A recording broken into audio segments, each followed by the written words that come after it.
നമസ്കാരം.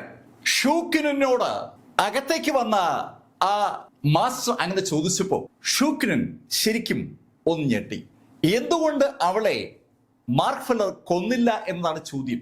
Master, mark feller എന്നെ നീ പറഞ്ഞത് നീ മാർക്ക് ഫെല്ലറെ കണ്ടില്ലെന്നാണ്. പിന്നെ എങ്ങനെ മാർക്ക് ഫെല്ലറാണ് വിൽ ജാക്കിനെ കൊന്നതെന്ന് നിനക്ക് മനസ്സിലായി? അതുപോലെ ഒരു ചോദ്യം കൂടിയുണ്ട്. നീ എങ്ങനെ ഈ മിസ്റ്റിക് വേൾഡിനകത്തേക്ക് കടന്നു? മിസ്റ്റിക് വേൾഡിനകത്തേക്ക് കടക്കാനുള്ള കീ ഹോങ്ങി സെക്ഷനിലെ എല്ലാവരുടെ കയ്യിലും ഇല്ല എന്നുള്ള കാര്യം ആ മാസ്റ്റർക്ക് അറിയാം. സൂക്കുനൻ ആ ചോദ്യങ്ങൾക്ക് എന്ത് മറുപടി പറയണമെന്നറിയാതെ ലേശം ഒന്ന് സംശയിച്ച് നിൽക്കുന്ന കണ്ടതും ആ മാസ്റ്റർ കൈ നിവർത്തി ഒരു അടിയാടി. തികച്ചും അപ്രതീക്ഷിതമായിട്ടുള്ള ആ അടിയിൽ സൂക്കുനൻ തെറിച്ച് ദൂരേക്ക് വീണു. അവളുടെ ബോഡിയിൽ പല ഭാഗത്തും ആ അടിയുടെ ശക്തിയിൽ പൊട്ടലുകൾ വീണിട്ടുണ്ട്. തറയിലേക്ക് വീണ ഷൂക്കുനൻ ആ നിമിഷം തന്നെ അബോധാവസ്ഥയിലായി. ശരിക്കും അവള് നിശ്ചലയായെന്ന് പറയാം. ഷൂക്കുനനെ ആ മാസ്റ്റർ അങ്ങനെ നോക്കുമ്പോൾ അകത്തേക്ക് ഓടിയിരുന്ന മകൻ ഓടി വന്ന് അച്ഛനോട് പറഞ്ഞു, അച്ഛാ, മാർക്ക് അകത്തുണ്ട്. അത് കേട്ടതും അയാളും മകനൊപ്പം അകത്തേക്ക് ഓടി. അവരെ ഓടി എത്തുമ്പോൾ അവർക്ക് ആ കാഴ്ച കൃത്യമായി കാണാം. മാർക്ക് ഫെല്ലർ ഒരു പീഠത്തിൽ അങ്ങനെ ചമ്രം പണിഞ്ഞിരിക്കുകയാണ്.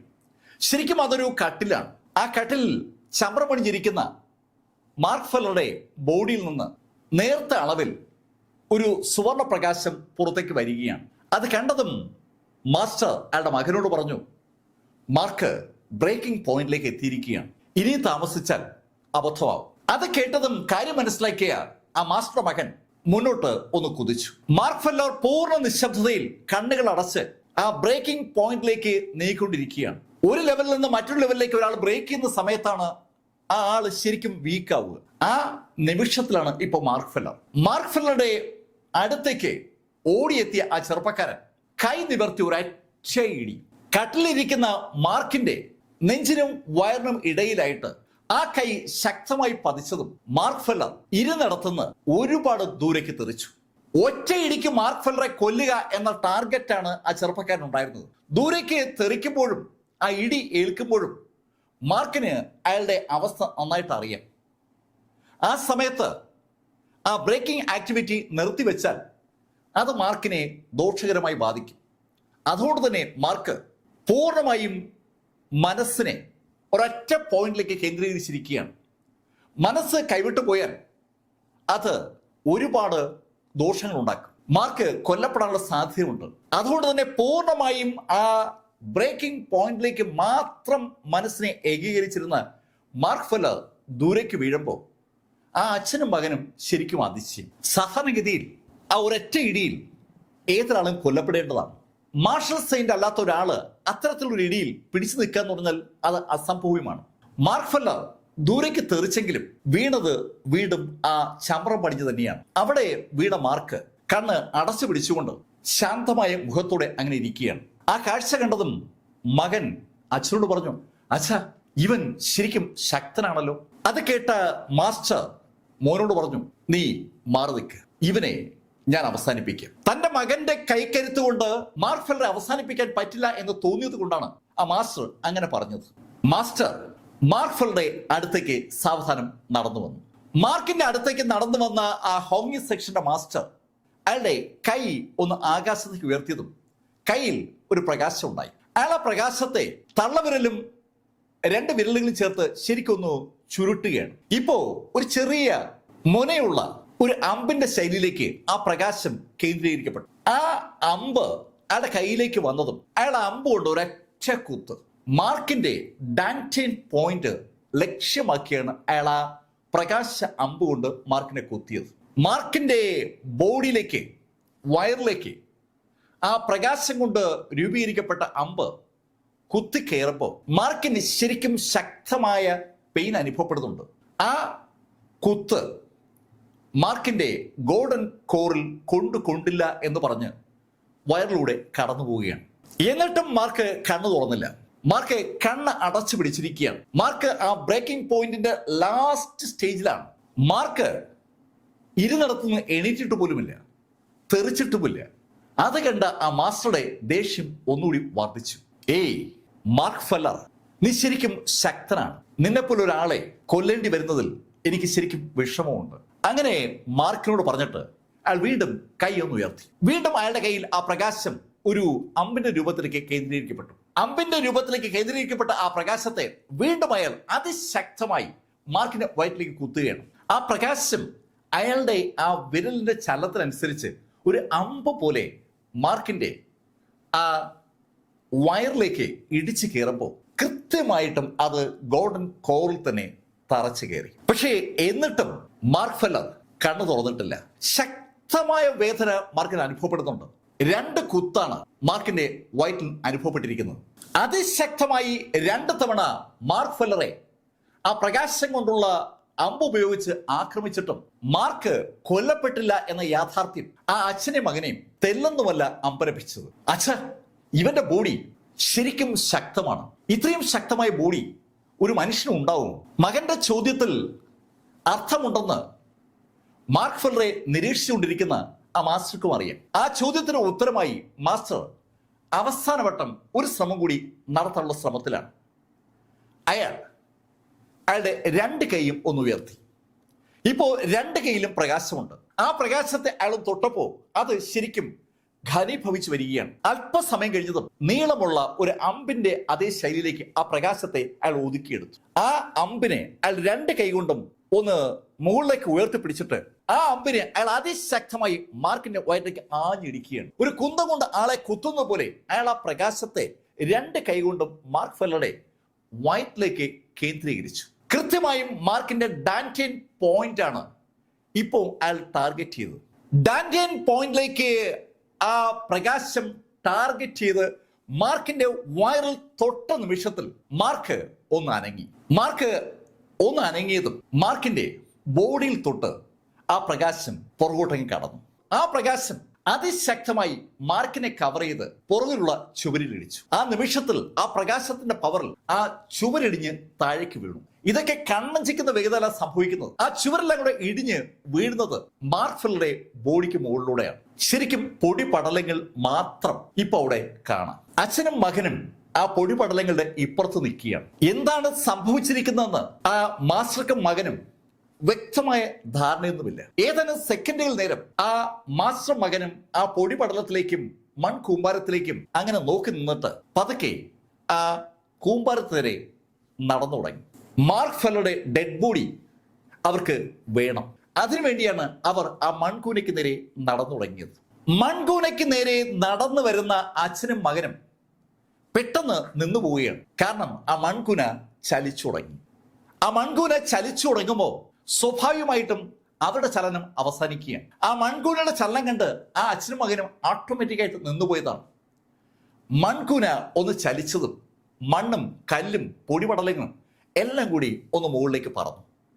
അതിനിടയിൽ നിന്ന് മണ്ണിൽ കുളിച്ച സാക്ഷാൽ മാർക്ക് ഫെല്ലർ മുകളിലേക്ക് പൊങ്ങി വന്നു. ഈ സമയത്ത് മാർക്കിന്റെ ബോഡിക്ക് ചുറ്റുമായി ആ സുവർണ പ്രകാശം പൂർണ്ണമായും വ്യാപിച്ചു കഴിഞ്ഞു. മാർക്ക് ഫെല്ലർ ബ്രേക്ക് ചെയ്തിരിക്കുന്നു എന്ന യാഥാർത്ഥ്യം ആ അച്ഛനും മകനും പകൽ പോലെ വ്യക്തമായി. അവരുടെ അതിശക്തമായ അറ്റാക്കിനെ അതിജീവിച്ചുകൊണ്ട് മാർക്ക് ഫെല്ലർ ഇതാ ബ്രേക്ക് ചെയ്തിരിക്കുന്നു. മാർക്ക് ബ്രേക്ക് ചെയ്തിരിക്കുന്നത് പീക്ക് ലെവൽ മാർക്വിസിലേക്കാണോ അതോ ഹാഫ് മാർഷൽ സെയിന്റിലേക്കാണോ? അത് ആ അച്ഛനും മകനും നിശ്ചയമില്ലാത്ത ഒരു വിഷയമാണ്. മാർക്കിന്റെ ബോഡിക്ക് ചുറ്റുമുള്ള ആ സുവർണ പ്രകാശത്തെ ഒന്ന് അളന്ന മാസ്റ്റർ മാർക്കിനോട് പറഞ്ഞു, ഏയ് മാർക്ക് ഫെല്ലർ, നിന്നെ ഞാൻ സമ്മതിച്ചു തന്നിരിക്കുന്നു. ഈ അവസരത്തിലും ഒരു ബ്രേക്കിംഗ് നടത്താൻ നിനക്ക് പറ്റിയത് നിന്റെ ടാലന്റ് കൊണ്ടാണ്. നിന്റെ ആ ടാലന്റിനെ ഞാൻ എന്തായാലും ബഹുമാനിക്കുന്നു. അങ്ങനെ അയാൾ പറഞ്ഞതും മാർക്ക് ഫെല്ലർ കൂടുതൽ സംസാരിക്കാൻ നിൽക്കാതെ കൈ ഒന്ന് ഉയർത്തി. വളരെ കാഷ്വലായി കൈ ഉയർത്തിയ മാർക്ക് ഫെല്ലർ ആ കൈ ഒന്ന് അനക്കിയതും ആ കൈക്കൊപ്പം അവിടെ പൊടിഞ്ഞു വീണ് കിടക്കുന്ന ആ മൺതരികളും മൺകട്ടകളും എന്ന് വേണ്ട ചുറ്റുമുള്ള സകലതും പതുക്കെ ചലിച്ചു തുടങ്ങിയാണ്. ആ പൊടിപടലങ്ങളും മണ്ണും കട്ടയും എല്ലാം കൂടി മാർക്കിന്റെ കൈയുടെ ചലനത്തിനനുസരിച്ച് മുകളിലേക്ക് വന്നതും മാർക്ക് കൈ ലേശം ഒന്ന് പുറകോട്ട് മാറ്റി. മാർക്ക് ആ കൈ പുറകോട്ട് മാറ്റുമ്പോൾ ഓട്ടോമാറ്റിക്കായിട്ട് ആ മണ്ണും പൊടിയും എല്ലാം കൂടി മാർക്കിന്റെ കൈ ഫോളോ ചെയ്യുകയാണ്. ശരിക്കും ഒരു മാജിക് ഷോ കാണും പോലെ ആ അച്ഛനും മകനും ആ രംഗം വീക്ഷിക്കുമ്പോൾ മാർക്ക് ഫെല്ലർ കൈ ഒന്ന് പുറകോട്ടെടുത്ത് മുന്നോട്ടൊരൊറ്റ വീശി. മാർക്ക് ആ കൈ അങ്ങനെ വീശിയതും ആയിരക്കണക്കിന് ബുള്ളറ്റുകൾ അതിവേഗതയിൽ ഒരാളുടെ ശരീരത്തിലേക്ക് തുളച്ചു കയറുന്ന ആ ഇഫക്റ്റിൽ ആ പൊടിപടലങ്ങളും അതുപോലെ മണ്ണും കട്ടയും സിമന്റിന്റെ ബാക്കി ഭാഗങ്ങളും എന്ന് വേണ്ട അവിടെ പൊടിഞ്ഞു വീണിരിക്കുന്ന സകലതും ആ അച്ഛന്റെയും മകന്റെയും ബോഡിയിലേക്ക് ഇങ്ങനെ തുളച്ചു കയറി. തൊട്ടടുത്ത് പോയിന്റ് ബ്ലാങ്കിലായതുകൊണ്ട് അവർക്ക് ഒഴിയാനും പറ്റിയില്ല. അവരുടെ ദേഹത്തേക്ക് പാഞ്ഞു കയറുന്ന ആ ചെറിയ പൊടികൾക്ക് പോലും വല്ലാത്ത പവറുണ്ട്. മാർക്കിന്റെ ഇന്റേണൽ എനർജി ആ പൊടിയിൽ ശരിക്കും സന്നിവേശിപ്പിച്ചിരിക്കുകയാണ്. അടുത്ത നിമിഷത്തിൽ നമ്മൾ കാണുന്നത് ആ അച്ഛന്റെ മകന്റെയും പൊട്ടിപ്പൊളഞ്ഞ ശരീരമാണ്. മാർക്കിന്റെ ജസ്റ്റ് കാഷ്വലായിട്ടുള്ള ഒരു കൈ അനക്കത്തിൽ അവർ രണ്ടുപേരും കൊല്ലപ്പെട്ടു. മാർക്കിന് തന്റെ ശക്തിയിൽ തെല്ലെന്നുമല്ലാത്ത ഒരു അഭിമാനം ആ നിമിഷം തോന്നുകയാണ്. പക്ഷെ ആ നിമിഷത്ത് തന്നെ മാർക്ക് ഫെല്ലർക്ക് വയറിൽ ഒരു പെയിൻ അനുഭവപ്പെടുന്നുണ്ട്. ശക്തമായ 2 അറ്റാക്കാണ് മാർക്കിന്റെ ആ വയറിൽ ഏറ്റത്. ഒരു അറ്റാക്കിൽ നിന്ന് മാർക്ക് ഒഴിഞ്ഞു. വയറിന് മുകളിലായി നെഞ്ചിന് താഴെയായി ഒരു ഇടിയും മാർക്കിന് കിട്ടിയിട്ടുണ്ട്. അതൊന്നും പ്രതിരോധിക്കാൻ മാർക്ക് ഫെല്ലർക്ക് പറ്റിയിട്ടുണ്ടായിരുന്നില്ല. അതിൻ്റെതായ ഒരു പെയിൻ മാർക്കിന് അനുഭവപ്പെടുന്നുണ്ട്. മാർക്ക് ആ 2 പേരുടെയും വയറ് തുരന്ന് ആ ഗോൾഡൻ കോറുകൾ എടുത്ത് മാർക്കിന്റെ നിലവറയിലേക്ക് മാറ്റി. അതിനുശേഷം മാർക്ക് ഫെല്ലർ പുറത്തേക്ക് ഇറങ്ങി ആ നിമിഷത്തിൽ തന്നെ മാർക്ക് ഫെല്ലർ സൂക്കുനിനെ കണ്ടു. സൂക്കുനിനെ കണ്ടതും മാർക്ക് ഓടി സൂക്കുനിന്റെ അടുത്തെത്തി. അവളുടെ ബോഡിയിൽ നിന്ന് രക്തം ഒലിച്ചിറങ്ങിയാണ്. മാർക്ക് ആ നിമിഷത്തിൽ മാർക്കിന്റെ ബോഡിയിലെ സ്പിരിച്വൽ എനർജി ഉപയോഗിച്ചുകൊണ്ട് അവളുടെ എല്ലാ അക്യു പോയിന്റുകളും സീൽ ചെയ്തു. രക്തം പുറത്തേക്ക് പോകുന്നത് നിർത്തിക്കാൻ മാർക്കിന് എളുപ്പം പറ്റി. മാർക്ക് അവളുടെ നെഞ്ചിലേക്ക് കൈവച്ച് മാർക്കിന്റെ ബോഡിയിൽ നിന്ന് അല്പനേരം സ്പിരിച്വൽ എനർജി അവളുടെ ശരീരത്തിലേക്ക് കടത്തി. ആ സ്പിരിച്വൽ എനർജി അവളുടെ ശരീരത്തിലേക്ക് കടത്തിക്കൊണ്ടിരിക്കുമ്പോൾ മാർക്ക് ഒരു ശബ്ദം കേൾക്കുകയാണ്. മാർക്ക് നേരത്തെ ധ്യാനത്തിലിരുന്ന ആ ഭാഗത്തുള്ള ഒരു ചെവരാണ് ആ മാസ്റ്ററുടെ ശക്തമായ പഞ്ചിൽ ഇടിഞ്ഞു വീണിരുന്നത്. ആ പഞ്ചിൽ ഇടിഞ്ഞു വീണ ആ ചുവര് അടുത്ത ചുവരിന്റെ ശക്തിയെ ബാധിച്ചിരിക്കുകയാണ്. അടുത്ത ചുവര് ഇടിഞ്ഞു വീണ ശബ്ദമാണ് മാർക്ക് കേട്ടത്. അടുത്ത നിമിഷം മാർക്ക് ഫെല്ലർ സൂക്കിനെ എടുത്ത് തോളിലേക്ക് കിടത്തിയിട്ട് ആ എൻട്രൻസിന്റെ ഭാഗത്തേക്ക് ഒന്ന് കുതിച്ചു. എൻട്രൻസിന്റെ ഭാഗത്തേക്ക് മാർക്ക് കുതിക്കുമ്പോൾ മാർക്കിന് വ്യക്തമായും ഒരു ത്രെട്ട് അനുഭവപ്പെടുന്നത് മനസ്സിലാകുന്നുണ്ട്. പുറകിൽ ഇടിഞ്ഞു വീഴുന്ന ചുവരുകളുടെ എണ്ണം കൂടിക്കൊണ്ടിരിക്കുകയാണ്. ചുവരുകളും മേൽക്കൂരകളും എന്ന് വേണ്ട സകല സാധനങ്ങളും ഇടിയുകയാണ്. അതിശക്തമായ ഒരു ഡിസ്ട്രക്ഷൻ ആക്ടിവിറ്റി ആ മിസ്റ്റിക് വേൾഡിനകത്ത് സ്റ്റാർട്ട് ചെയ്തിരിക്കുകയാണ്. മാർക്ക് ഫെല്ലർ തന്റെ കഴിവിന്റെ പരമാവധി വേഗത ഉപയോഗിച്ച് ആ എൻട്രൻസ് അടുത്തേക്ക് ഓടിയെത്തി. തന്റെ കയ്യിലെ കീ ഉപയോഗിച്ച് മാർക്ക് ഫെല്ലർ ആ എൻട്രൻസ് തുറന്ന് സൂക്കുനുമായി പുറത്തു കിടന്ന അതേ നിമിഷത്തിൽ മാർക്കിന്റെ തൊട്ടു പുറകിൽ വരെ ആ ഭാഗം ഇടിഞ്ഞു. ഞെട്ടിത്തിരിഞ്ഞ് മാർക്ക് നോക്കുമ്പോൾ ആകെ കറുപ്പ് മാത്രമാണ് കാണാനുള്ളത്. കറുത്ത ശൂന്യത അതാണ് മാർക്കിന്റെ തൊട്ടു പുറകിലുള്ളത്. അവിടെ ഉണ്ടായിരുന്ന മിസ്റ്റിക് വേൾഡ് ഇതാ പൂർണ്ണമായും അവസാനിച്ചിരിക്കുന്നു. ആ മിസ്റ്റിക് വേൾഡ് തകർന്നിരിക്കുന്നു. ഒരു വലിയ മിസ്റ്റിക് വേൾഡ് ഒന്നും ആയിരുന്നില്ല അവിടെ ഉണ്ടായിരുന്നത്. പക്ഷേ ഒരു മിസ്റ്റിക് വേൾഡ് തകരുമ്പോൾ ബാലൻസ് ഉണ്ടാകുക എന്താണെന്ന് മാർക്ക് ഇതാ കാണുകയാണ്. മിസ്റ്റിക് വേൾഡ് തകർന്നാൽ ഒരു ബ്ലാക്ക് ഹോള് പോലെ ഒരു ദൂരം മാത്രമാണ് അവിടെ ഉണ്ടാവും. സകല എനർജിയും ആ ദൂരത്തിനകത്തേക്ക് വലിച്ചെടുക്കപ്പെടുകയാണ്. ആ മിസ്റ്റിക് വേൾഡിനകത്തും സകല സംവിധാനവും ആ ദൂരത്തിലേക്ക് ആഗിരണം ചെയ്യപ്പെടുകയാണ്. ഒരു ശൂന്യത അത് മാത്രമാണ് അവിടെ കാണുക. ആ ശൂന്യതയുടെ നിറമാണെങ്കിൽ കറുപ്പുമാണ്. മാർക്ക് നന്നായി കിതയ്ക്കുന്നുണ്ട്. ശരിക്കും 1-2 സെക്കൻഡ് മാർക്ക് താമസിച്ചിരുന്നെങ്കിൽ മാർക്ക് ആ ശൂന്യതയിൽ അകപ്പെട്ടനെ. ആ ശൂന്യതയിൽ അകപ്പെട്ടാൽ ഒരാൾക്കും അവിടുന്ന് പുറത്തു കിടക്കാനാവില്ല. അങ്ങനെ ഒരു തോന്നലാണ് മാർക്കിനുണ്ടായത്. മാർക്ക് സൂക്കുനിനെ തോളിക്കിട്ട് അല്പനേരം അവിടെ ഇങ്ങനെ ഇരുന്നു പോയി. ആ ഭാഗത്ത് അധികം ആളുകളൊന്നും വരാത്ത സ്ഥലമാണ്. മാർക്ക് സൂക്കുനിനെ അവിടെ നിന്ന് എടുത്ത് ഒരു മരത്തിന്റെ ചുവട്ടിൽ കൊണ്ടുവന്ന് കിടത്തി. ലേശം വഴിയിൽ നിന്ന് മാറി ഉള്ളിലായിട്ടുള്ള ഒരു മരത്തിന്റെ ചുവട്ടിലാണ് മാർക്ക് സൂക്കിനെ കിടത്തിയത്. അതിനുശേഷം മാർക്ക് ഫെല്ലർ ടൗണിലോട്ട് നീങ്ങി. ടൗണിൽ നിന്ന് മാർക്ക് മടങ്ങി വരുമ്പോൾ മാർക്കിന്റെ കയ്യിൽ ഒരു കാറുണ്ട്. മാർക്ക് യഥാർത്ഥത്തിൽ പണം മുടക്കി ഒരു കാറ് വിലയ്ക്ക് വാങ്ങിക്കായിരുന്നു. ആ കാറിലേക്ക് മാർക്ക് സൂക്കുനെ എടുത്തു കിടത്തി. സൂക്കുനെ എടുത്തു കിടത്തിയ മാർക്ക് ഫെല്ലർ അവിടെ നിന്ന് നേരെ ക്വിൻഡ് സിറ്റിയിലേക്ക് തിരിച്ചു. അവിടെയാണ് ഡിവൈൻ ആൽക്കമിസ്റ്റ് പവലിയൻ ഉള്ളത്. എത്രയും പെട്ടെന്ന് ഡിവൈൻ ആൽക്കമിസ്റ്റ് പവലിയനിലെത്തി സൂക്കുനെ അവിടെ പൗലി മാസ്റ്റർ കാണിച്ചില്ലെങ്കിൽ സൂക്കുനെ രക്ഷിക്കാൻ കഴിയില്ല എന്നൊരു തോന്നൽ മാർക്കിനുണ്ട്. മാർക്കിനൊപ്പം നിന്ന ഒറ്റ കാരണത്താലാണ് സൂക്കുനൻ ഇപ്പൊ ഈ അവസ്ഥയിൽ എത്തിയിരിക്കുന്നത്. ആ കാര്യം മാർക്കിന് അറിയാം. നേരം പരപര വിളിക്കാറായപ്പോഴാണ് മാർക്ക് ഫെല്ലർ ഡിവൈൻ ആൽക്കമിസ്റ്റ് പൗലിയന്റെ സമീപത്തെത്തിയത്. അവിടെ കാറ് നിർത്തി കാറിൽ നിന്ന് മാർക്ക് ഇറങ്ങിയ നിമിഷത്തിൽ മാർക്കിന് തികച്ചും അസ്വാഭാവികമായ എന്തൊക്കെയോ അവിടെ നടക്കുന്നുണ്ടെന്നുള്ള ഒരു ഫീൽ ഉണ്ടായി. അതിശക്തമായ ഇന്റേണൽ എനർജിയുടെ ഒരു സാന്നിധ്യവും മാർക്കിന് ഫീൽ ചെയ്തു. മാർക്ക് ആ ഇന്റേണൽ എനർജിയുടെ ദിക്ക് ഒന്ന് നിരീക്ഷിച്ചപ്പോൾ പൗലിൻ മാസ്റ്ററുടെ വീടിന്റെ ഭാഗത്താണ് ആ ഇന്റേണൽ എനർജിയുടെ സാന്നിധ്യം എന്ന് മനസ്സിലാക്കി. ആ തോന്നലുണ്ടായതും മാർക്ക് പൗലിൻ മാസ്റ്ററുടെ വീട് നേരെ കുതിച്ചു. ഈ സമയത്ത് പൗലിൻ മാസ്റ്ററുടെ ആ വീടിൽ പ്രധാന ഹാളിൽ തികച്ചും അമ്പരപ്പിക്കുന്ന ചില രംഗങ്ങൾ അരങ്ങേറിയിരിക്കുകയാണ്. അവിടെ തറയിൽ 3 ആളുകൾ കിടപ്പുണ്ട്. ആ 3 പേരും ഹാഫ് മാർഷൽ സെയിന്റുകളാണ്. ആ 3 പേരും കൊല്ലപ്പെട്ടിരിക്കുകയാണ്. അവരുടെ തൊട്ട് പുറകിലായി 2 ആളുകൾ നിൽപ്പുണ്ട്. അവരും ഹാഫ് മാർഷൽ സെയിന്റുകളാണ്. ആ 5 പേരെയും ഫേസ് ചെയ്തുകൊണ്ട് സാക്ഷാൽ പൗലിൻ മാസ്റ്റർ നിൽക്കുകയാണ്. അവർക്ക് എണീക്കാൻ പോലും പറ്റുന്നില്ല. അവരുടെ ദേഹത്തൂടി രക്തം ഒലിച്ചിറങ്ങുകയാണ്. അതിശക്തരായ 5 ഹാഫ് മാർഷൽ സെയിന്റുകൾ പൗലിൻ മാസ്റ്ററെ ആക്രമിച്ചപ്പോൾ അതിൽ 3 പേരെ പൗലിൻ മാസ്റ്റർ ഇതാ കൊലപ്പെടുത്തിയിരിക്കുകയാണ്. അതിന് പൗലിൻ മാസ്റ്റർക്ക് വലിയ വില തന്നെ കൊടുക്കേണ്ടി വന്നിരിക്കുകയാണ്. അവരുടെ ദേഹത്ത് ഇനി മുറിയാൻ സ്ഥലമില്ലെന്ന് പറഞ്ഞാൽ അതാണ് ശരി.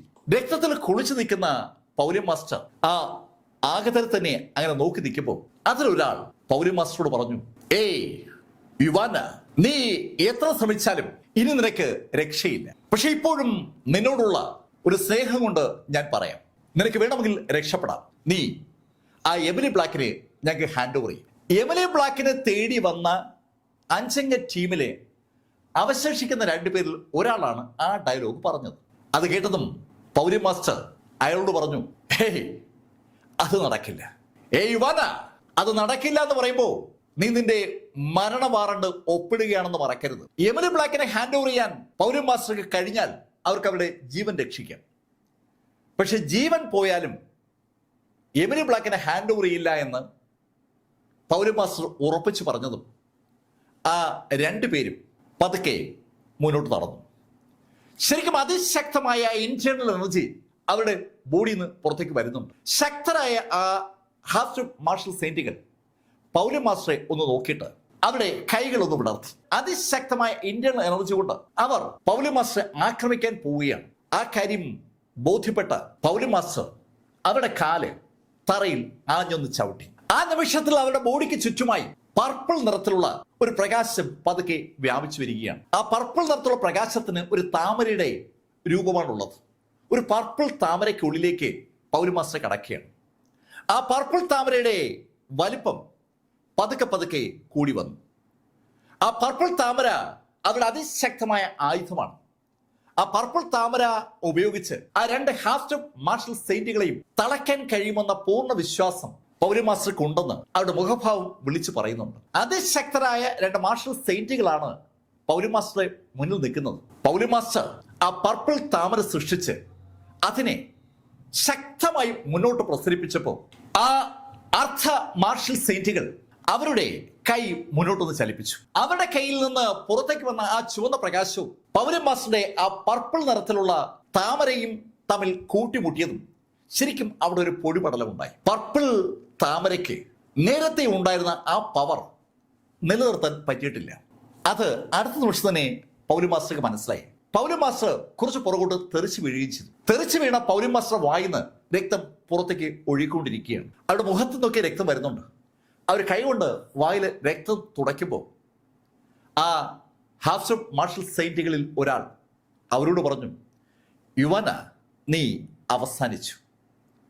നിന്റെ തുറപ്പ് ചീട്ടാണല്ലോ ഈ പർപ്പിൾ ലോട്ടസ്. അത് ഇനി വിലപ്പോവില്ല. പർപ്പിൾ ലോട്ടസ് വിജയിക്കണമെങ്കിൽ ശക്തമായ ഇന്റേണൽ എനർജി വേണം. പൗലിൻ മാസ്റ്ററുടെ ബോഡി ശരിക്കും വീക്കായി കഴിഞ്ഞു. അതിശക്തമായ ഒരു ഫൈറ്റാണ് അവർ കഴിഞ്ഞ മണിക്കൂറിൽ അവിടെ നടത്തിയത്. ആ ഫൈറ്റിലൂടെയാണ് 3 ഹാഫ് മാർഷൽ സെയിന്റുകളെ അവർ കൊലപ്പെടുത്തിയത്. പൗലിൻ മാസ്റ്റർ വായിലെ രക്തം തുടച്ചിട്ട് അവരോട് പറഞ്ഞു, എന്നാ നിനക്ക് ചെയ്യാനുള്ളത് ചെയ്. മരിക്കുകയാണെങ്കിലും അവസാന ശ്വാസം വരെ താൻ ഫൈറ്റ് ചെയ്യുമെന്നുള്ളൊരു ഫീല് പൗലിൻ മാസ്റ്റർ ബോഡിയിലുണ്ട്. പൗലിൻ മാസ്റ്റർ പാടുപെട്ട് ഒന്ന് എണീറ്റു. ശരിക്കും അവർക്ക് അവരുടെ കാലുകൾ തറയിൽ ഉറപ്പിച്ചു നിർത്താൻ പറ്റുന്നില്ല. അത്രയേറെ പരിക്ക് അവർക്ക് ഏറ്റിട്ടുണ്ട്. എന്നിട്ടും അവർ 2 കാലിൽ എണീറ്റങ്ങനെ നിന്നു. ഇപ്പൊ അതൊരു കാഴ്ചയാണ്. ശരിക്കും സുന്ദരിയാണ് ഈ പൗലിൻ മാസ്റ്റർ യുവാന. ആ സുന്ദരിയായ പൗലിൻ മാസ്റ്ററെ ദേഹത്തൂടി രക്തം അങ്ങനെ ഒലിച്ചിറങ്ങുമ്പോൾ ആ ഹാഫ് മാർഷൽ സെയിന്റുകളിൽ ഒരാൾ അയാളുടെ കൈ ഒന്ന് ഉയർത്തി. അയാളുടെ കൈയിലേക്ക് ഒരു ചുവന്ന പ്രകാശം പതുക്കെ കേന്ദ്രീകരിക്കുകയാണ്. ആ ചുവന്ന പ്രകാശം ഒരു ബോൾ പോലെ അയാളുടെ കയ്യിലേക്ക് വന്നു. ആ പ്രകാശം അയാളുടെ കയ്യിലേക്ക് വന്നതും അതേ ശൈലിയിൽ മറ്റേ മാർഷൽ സെയിന്റും അയാളുടെ കയ്യിൽ ഒരു ചുവന്ന ബോൾ ഉണ്ടാക്കി. 2 ചുവപ്പ് ബോളുകൾ. ആ ചുവപ്പ് ബോളുകൾ രണ്ടുപേരുടെയും കയ്യിൽ വന്നതും അവർ ആ ബോളുകൾ ഒന്ന് കൂട്ടിയോജിപ്പിച്ചു. ശക്തമായ ഒരു ഗ്ലോബിന്റെ അത്രയും വലിപ്പമുള്ള ഒരു ചുവന്ന ബോള് ഇപ്പോ അവർക്ക് മുന്നിൽ അന്തരീക്ഷത്തിൽ അങ്ങനെ നിൽക്കുകയാണ്. അതിശക്തമായ പ്രഹരശേഷിയുള്ള ഒരു ചുവപ്പ് ബോളാണ് സൃഷ്ടിക്കപ്പെട്ടതെന്ന് ഒറ്റ നോട്ട് തന്നെ വ്യക്തമാണ്.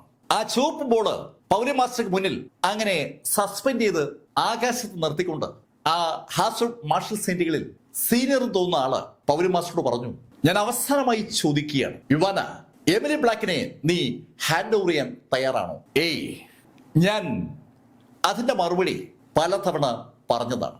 നിനക്ക് എന്താ ചെയ്യാൻ പറ്റുമെന്ന് വെച്ചാൽ അതങ്ങ് ചെയ്. എമിലി ബ്ലാക്കിനെ ഹാൻഡ് ഓവർ ചെയ്യുന്ന പ്രശ്നമേ ഉദിക്കുന്നില്ല എന്ന് അർത്ഥശങ്കയ്ക്കിടയില്ലാത്ത വിധം പൗലി മാസ്റ്റർ യുവാന വ്യക്തമാക്കുകയാണ്. ശരി, നിന്റെ തീരുമാനം അതാണെങ്കിൽ അങ്ങനെ തന്നെ ആവട്ടെ. അങ്ങനെ പറഞ്ഞുകൊണ്ട് ആ ഹാഫ് മാർഷൽ സെയിന്റുകൾ ഒരുമിച്ച് അവരുടെ കൈ ഒന്ന് അനക്കിയതും അവർ അവിടെ സൃഷ്ടിച്ചു നിർത്തിയിരുന്ന ആ ചുവന്ന ബോള് അതിവേഗതയിൽ പൗലി മാസ്റ്റർക്ക് നേരെ പാഞ്ഞു വരികയാണ്. പൗലി മാസ്റ്റർ ബോഡിയിൽ ആ ചുവന്ന ബോൾ ഇടിച്ചു എന്ന് തോന്നിയ നിമിഷത്തിൽ ഒരു സുവർണ പ്രകാശം ആ ബോളിൽ കയറി ഇടിച്ചു. പൗലി മാസ്റ്റർ ആ ചുവന്ന പ്രകാശം തനിക്ക് നേരെ പാഞ്ഞു വരുന്ന കണ്ട ആ നിമിഷത്തിൽ കണ്ണൊന്ന് ഇറുക്കി അടച്ചു. തിരിച്ച് പഞ്ച് ചെയ്യാനോ ഫൈറ്റ് ചെയ്യാനോ അവരുടെ ബോഡിയിൽ ഒന്നും അവശേഷിക്കുന്നില്ല. അത് പൗലി മാസ്റ്റർക്ക് അറിയാം. അതുകൊണ്ടാണ് അവർ കണ്ണങ്ങ് അടച്ചത്. ആ നിമിഷത്തിലാണ് ഒരു സുവർണ പ്രകാശം ആ ചുവന്ന ബോളിൽ കയറി ഇടിക്കുന്നത്. ആ ബോള് ആ നിമിഷത്തിൽ ചെറിയ കഷ്ണങ്ങളായി അങ്ങ് ചിതറി. തികച്ചും അപ്രതീക്ഷിതമായി അവരുടെ ബോൾ ചിതറുമ്പോൾ ആ 2 ഹാഫ് മാർഷൽ സെയിന്റുകളും അമ്പരപ്പോടെ യുവാനയുടെ മുന്നിലേക്ക് നോക്കുകയാണ്. ആ നിമിഷത്തിൽ ആ സുവർണ പ്രകാശം ഒരു ആളിന്റെ രൂപത്തിലേക്ക് മാറി. പൗലി മാസ്റ്റർ തൊട്ടു മുന്നിൽ സാക്ഷാൽ മാർക്ക് ഫെല്ലർ നിൽക്കുകയാണ്. മാർക്ക് ഫെല്ലർ തൊട്ടു മുന്നിൽ പൗലി മാസ്റ്ററെ ബ്ലോക്ക് ചെയ്തുകൊണ്ട് അങ്ങനെ കയറി നിന്നപ്പോൾ ആ ഹാഫ് മാർഷൽ സെയിന്റുകൾ ചോദിച്ചു, ആരാ നീ? ആ ചോദ്യം കേട്ടപ്പോഴാണ് ശരിക്കും മാർക്കിന്റെ പുറകിൽ നിൽക്കുന്ന പൗലി മാസ്റ്റർ കണ്ണു തുറക്കുന്നത്. കണ്ണു തുറന്ന പൗലി മാസ്റ്റർ അമ്പരപ്പോടെ തൊട്ടുമുന്നിൽ നിൽക്കുന്ന മാർക്ക് ഫെല്ലറെ കണ്ടു. മാർക്ക്, നീ എത്തിയോ? അങ്ങനെ പൗലി മാസ്റ്റർ ചോദിച്ചതും മാർക്ക് ഫെല്ലർ പൗലി മാസ്റ്ററെ ഒരു കൈകൊണ്ട് മാർക്കിന്റെ പുറകിലോട്ട് മാറ്റി. ശരിക്കും പൗലി മാസ്റ്ററെ മാർക്ക് ഫെല്ലർ സംരക്ഷിക്കുകയാണെന്ന് ആ കൈയുടെ ആക്ഷൻ വിളിച്ചു പറയുകയാണ്. മാർക്ക് വലത് കൈകൊണ്ട് പൗലി മാസ്റ്ററെ ഇങ്ങനെ പുറകിലോട്ട് മാറ്റുമ്പോൾ പൗലി മാസ്റ്ററുടെ കണ്ണുകളിൽ വല്ലാത്തൊരു തിളക്കം. പൗലി മാസ്റ്റർ മാർക്ക് ഫെല്ലറെ ഇതുപോലെ പ്രൊട്ടക്ട് ചെയ്തിട്ടുണ്ട്. ഇതാ കാലം മുന്നോട്ട് പോയപ്പോൾ പൗലി മാസ്റ്റർ പ്രൊട്ടക്ട് ചെയ്ത മാർക്ക് പൗലി മാസ്റ്ററെ അതുപോലെ പ്രൊട്ടക്ട് ചെയ്യുകയാണ്. പൗലി മാസ്റ്ററെ പുറകിലോട്ട് മാറ്റിയ മാർക്ക് ഫെല്ലർ മുന്നിൽ നിൽക്കുന്ന ആളുകളോട് ചോദിച്ചു, ആരാ നിങ്ങൾ? ഞങ്ങൾ ആര് എന്നുള്ളതല്ല ചോദ്യം, നീ ആര് എന്നതാണ് ചോദ്യം. അങ്ങനെ ആ ആകത്തെ ചോദിച്ചതും മാർക്ക് ഫെല്ലർ അവർ രണ്ടുപേരെയും ഒന്ന് നോക്കി. അതിനുശേഷം മാർക്ക് ഫെല്ലർ കൈ ഒന്ന് ഉയർത്തി. ആ നിമിഷത്തിൽ മാർക്കിന്റെ വലത് കൈയിലേക്ക് സുവർണ പ്രകാശം അങ്ങനെ കേന്ദ്രീകരിക്കുകയാണ്. മാർക്കിന്റെ കയ്യിലെ സുവർണ പ്രകാശത്തോടൊപ്പമുള്ള ആ പവർ, അത് ആ നിമിഷത്തിൽ തന്നെ ആ ഹാഫ് മാർഷൽ സെയിന്റുകൾക്ക് ബോധ്യമായി. ആ ഹാഫ് മാർഷൽ സെയിന്റുകൾ കണ്ണുകൾ കൊണ്ട് പരസ്പരം ഒന്ന് സംസാരിക്കുന്നു. ആ നിമിഷത്തിലാണ്. അടുത്ത നിമിഷത്തിൽ അവർ ഒരൊറ്റ ഓട്ടം. എതിരാളി ശക്തനാണെന്ന് കണ്ടാൽ പിന്നെ അവിടെ പിടിച്ചു നിൽക്കാൻ ശ്രമിക്കുന്നതിൽ അർത്ഥമില്ല എന്ന് കൃത്യമായി അറിയാവുന്ന 2 ഹാഫ് മാർഷൽ സെയിന്റുകളാണ് ശരിക്കും ആ നിമിഷത്തിൽ അവരെന്ന് വ്യക്തമാക്കുന്നതാണ് അവരുടെ ഓട്ടം. അവരെ ഓടുന്ന കണ്ടതും മാർക്ക് പൗലി മാസ്റ്ററോട് പറഞ്ഞു, പൗലി മാസ്റ്റർ ഞാൻ ഇപ്പൊ വരാം. അങ്ങനെ പറഞ്ഞിട്ട് മാർക്ക് ഫെല്ലർ ഒന്ന് മുന്നോട്ട് കുതിച്ചു. ഏതാനും സെക്കൻഡിൽ കഴിഞ്ഞതും ആ മൂവർ സംഘം ഡിവൈൻ ആൽക്കമിസ്റ്റ് പൗലിന്റെ ആ സ്ക്വയറിലെത്തി. അതിവേഗം അവിടുന്ന് ഓടി രക്ഷപ്പെടാൻ ശ്രമിക്കുകയായിരുന്നു ആ 2 ഹാഫ് മാർഷൽ സെയിന്റുകളും. പക്ഷെ മാർക്ക് പെട്ടെന്ന് മാർക്കിന്റെ ആ പ്രത്യേക സ്പെല്ല് ആക്ടിവേറ്റ് ചെയ്തതും മാർക്കിന്റെ മുന്നിൽ നിന്ന് ഓടി രക്ഷപ്പെടാൻ ശ്രമിക്കുകയായിരുന്ന ആ ഹാഫ് മാർഷൽ സെയിന്റുകൾ പെട്ടെന്ന് ഒന്ന് നിന്നുപോയി. അവർക്ക് ഓടാൻ പറ്റുന്നില്ല. പുറകെ ഓടി വരുന്ന Mark Feller heavenly falling space activate ചെയ്തതാണ്. മാർക്ക് ബ്രേക്ക് ചെയ്ത് കഴിഞ്ഞപ്പോൾ മാർക്കിന്റെ ഹെവൻലി ഫോളിംഗ് സ്പേസിന്റെ കപ്പാസിറ്റിയും ഇതാ കൂടിയിരിക്കുകയാണ്. മാർക്ക് യഥാർത്ഥത്തിൽ പീക്ക് ലെവൽ മാർക്കസ് ആയിട്ടല്ല ബ്രേക്ക് ചെയ്തിരിക്കുന്നത്. മാർക്ക് ഹാഫ് മാർഷൽ സെയിന്റുമായിട്ടില്ല. ഇതിനിടയിൽ ഒരു പെർഫെക്റ്റ് സ്റ്റേജിലാണ് മാർക്ക് എത്തിയിരിക്കുന്നത്. ആ പെർഫെക്റ്റ് സ്റ്റേജിൽ നിന്ന് ഹാഫ് മാർഷൽ സെയിന്റിലേക്ക് കടക്കുന്നതിന് മുന്നെയാണ് മാർക്ക് ആക്രമിക്കപ്പെട്ടത്. പക്ഷെ മാർക്ക് ഇപ്പോ മാർക്കസ് സ്റ്റേജിൽ നിന്ന് മാർഷൽ സെയിന്റ് സ്റ്റേജിലേക്ക് കടന്നിരിക്കുകയാണ്. Perfect stage, half martial saint, light level martial saint, അതാണ് ആ സ്റ്റേജ്. പക്ഷേ മാർക്കസിൽ നിന്ന് മാർക്ക് മാർഷൽ സെയിന്റ് എന്നുള്ള ആ സംഭവത്തിലേക്ക് കടന്നിരിക്കുകയാണ്. അതൊരു ഡിവൈൻ ലെവലാണ്. ആ ഡിവൈൻ ലെവലിലേക്ക് കടന്നിരിക്കുന്ന മാർക്ക് ഫെല്ലറുടെ ഹെവൻലി ഫോളിംഗ് സ്പേസിന്റെ പവറും കൂടിയിരിക്കുകയാണ്. അതുകൊണ്ടാണ് ആ രണ്ട് ഹാഫ് മാർഷൽ സെയിന്റുകൾക്കും അനങ്ങാൻ പറ്റാതായത്. രണ്ടുപേരും ഞെട്ടിത്തിരിയുമ്പോഴേക്കും മാർക്ക് ഫെല്ലർ അവരുടെ അടുത്തെത്തിക്കഴിഞ്ഞു. കൂടുതൽ ചോദ്യങ്ങൾക്കും ഉത്തരങ്ങൾക്കും മാർക്കിന് ഒരു താല്പര്യമില്ലെന്ന് മാർക്കിന്റെ അടുത്ത നടപടി വിളിച്ചു പറയുകയാണ്. ഏതാനും മിനിറ്റുകൾ കഴിഞ്ഞപ്പോൾ മാർക്കിന്റെ ആ നിലവറയിൽ രണ്ട് ഗോൾഡൻ കോറുകൾ കൂടിയായി. ആ ഗോൾഡൻ കോറുകൾ നിലവറയിലേക്ക് മാറ്റിക്കഴിഞ്ഞ മാർക്ക് ഫെല്ലർ ആ രണ്ട് ഹാഫ് മാർഷൽ സെയിന്റുകളുടെയും ബോഡി നശിപ്പിച്ചതിന് ശേഷം പൗലോമാസ്റ്റർ അടുത്തേക്ക് മടങ്ങിയെത്തി. പൗലോമാസ്റ്റർ അടുത്തേക്ക് മാർക്ക് മടങ്ങിയെത്തുമ്പോൾ പൗലോമാസ്റ്റർ ഏതാണ്ട് അർദ്ധനഗ്നയായി മരുന്ന് ദേഹത്ത് പുരട്ടിക്കൊണ്ടിരിക്കുകയാണ്. അത് കണ്ടതും മാർക്ക് ഒന്ന് തിരിഞ്ഞു നിന്നു. മാർക്ക്, നീ വാ, ഈ മരുന്ന് എന്റെ മുതുകിലൊന്ന് പുരട്ടി. അവരുടെ ദേഹത്ത് അവരെ കൊണ്ട് പുരട്ടാൻ കഴിയുന്ന സ്ഥലത്തേക്ക് അവര് മരുന്ന് പുരട്ടിക്കഴിഞ്ഞു. മുതുകിന്റെ ഭാഗത്ത് പുരട്ടാൻ അവർക്കൊരു സഹായം വേണം. മാർക്ക് ഫെല്ലർ ഉടനെ ആ മരുന്ന് വാങ്ങിച്ച് പൗലോമാസ്റ്ററുടെ ബോഡിയിൽ ആ മുറിവ് പറ്റിയ ഭാഗത്തേക്ക് പുരട്ടി.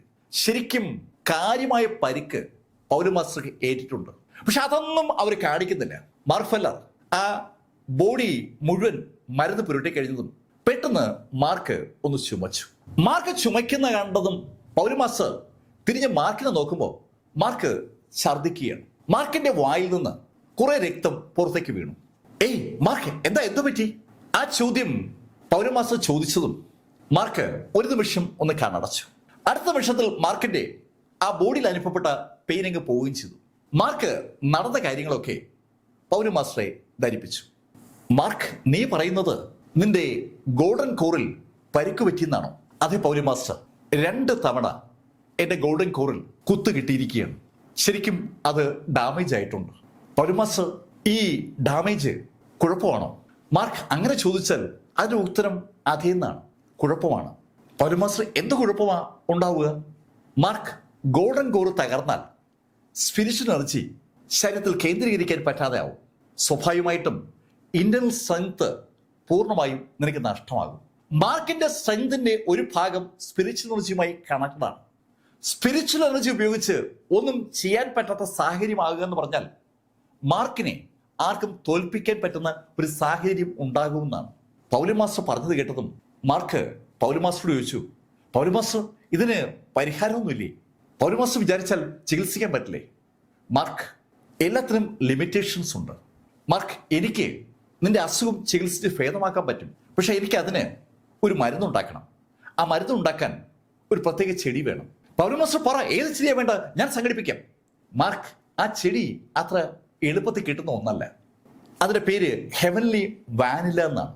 വാനില എന്താണെന്ന് മാർക്ക് ഫെല്ലർക്ക് നന്നായിട്ട് അറിയാം. പക്ഷേ ഹെവൻലി വാനില എന്ന് കേട്ടപ്പോൾ മാർക്കിന് ഒരു അതിശയം. ഹെവൻലി വാനിലയോ? പൗലോമാസ്റ്റർ, അത് എവിടെയുണ്ട്? മാർക്ക്, എനിക്കും അത് അറിയത്തില്ല. പക്ഷേ ഞാൻ പഠിച്ചിട്ടുള്ള വൈദ്യശാസ്ത്രം എന്നോട് പറയുന്നത് ഒരാളുടെ ഗോൾഡൻ കോർ തകർന്നാൽ അത് റിപ്പയർ ചെയ്യണമെങ്കിൽ ഹെവൻലി വാനില ഉപയോഗിച്ച് മരുന്നുണ്ടാക്കണമെന്നാണ്. ഹെവൻലി വാനില എന്നുള്ള ഒരു ചെടി കിട്ടിയാൽ മാർക്കിന്റെ ആ ഗോൾഡൻ കോർ റിപ്പയർ ചെയ്യാൻ പറ്റും. മാർക്ക് വിഷമിച്ച് നിൽക്കുന്ന കണ്ടതും പൗലോമാസ്റ്റർ മാർക്കിനോട് പറഞ്ഞു, മാർക്ക്, രണ്ടാമത് ഒരു സൊല്യൂഷൻ കൂടി ഉണ്ട്. വീണ്ടും ഒരു സൊല്യൂഷൻ ഉണ്ടെന്ന് കേട്ടപ്പോൾ മാർക്കിന് ശരിക്കും സന്തോഷം.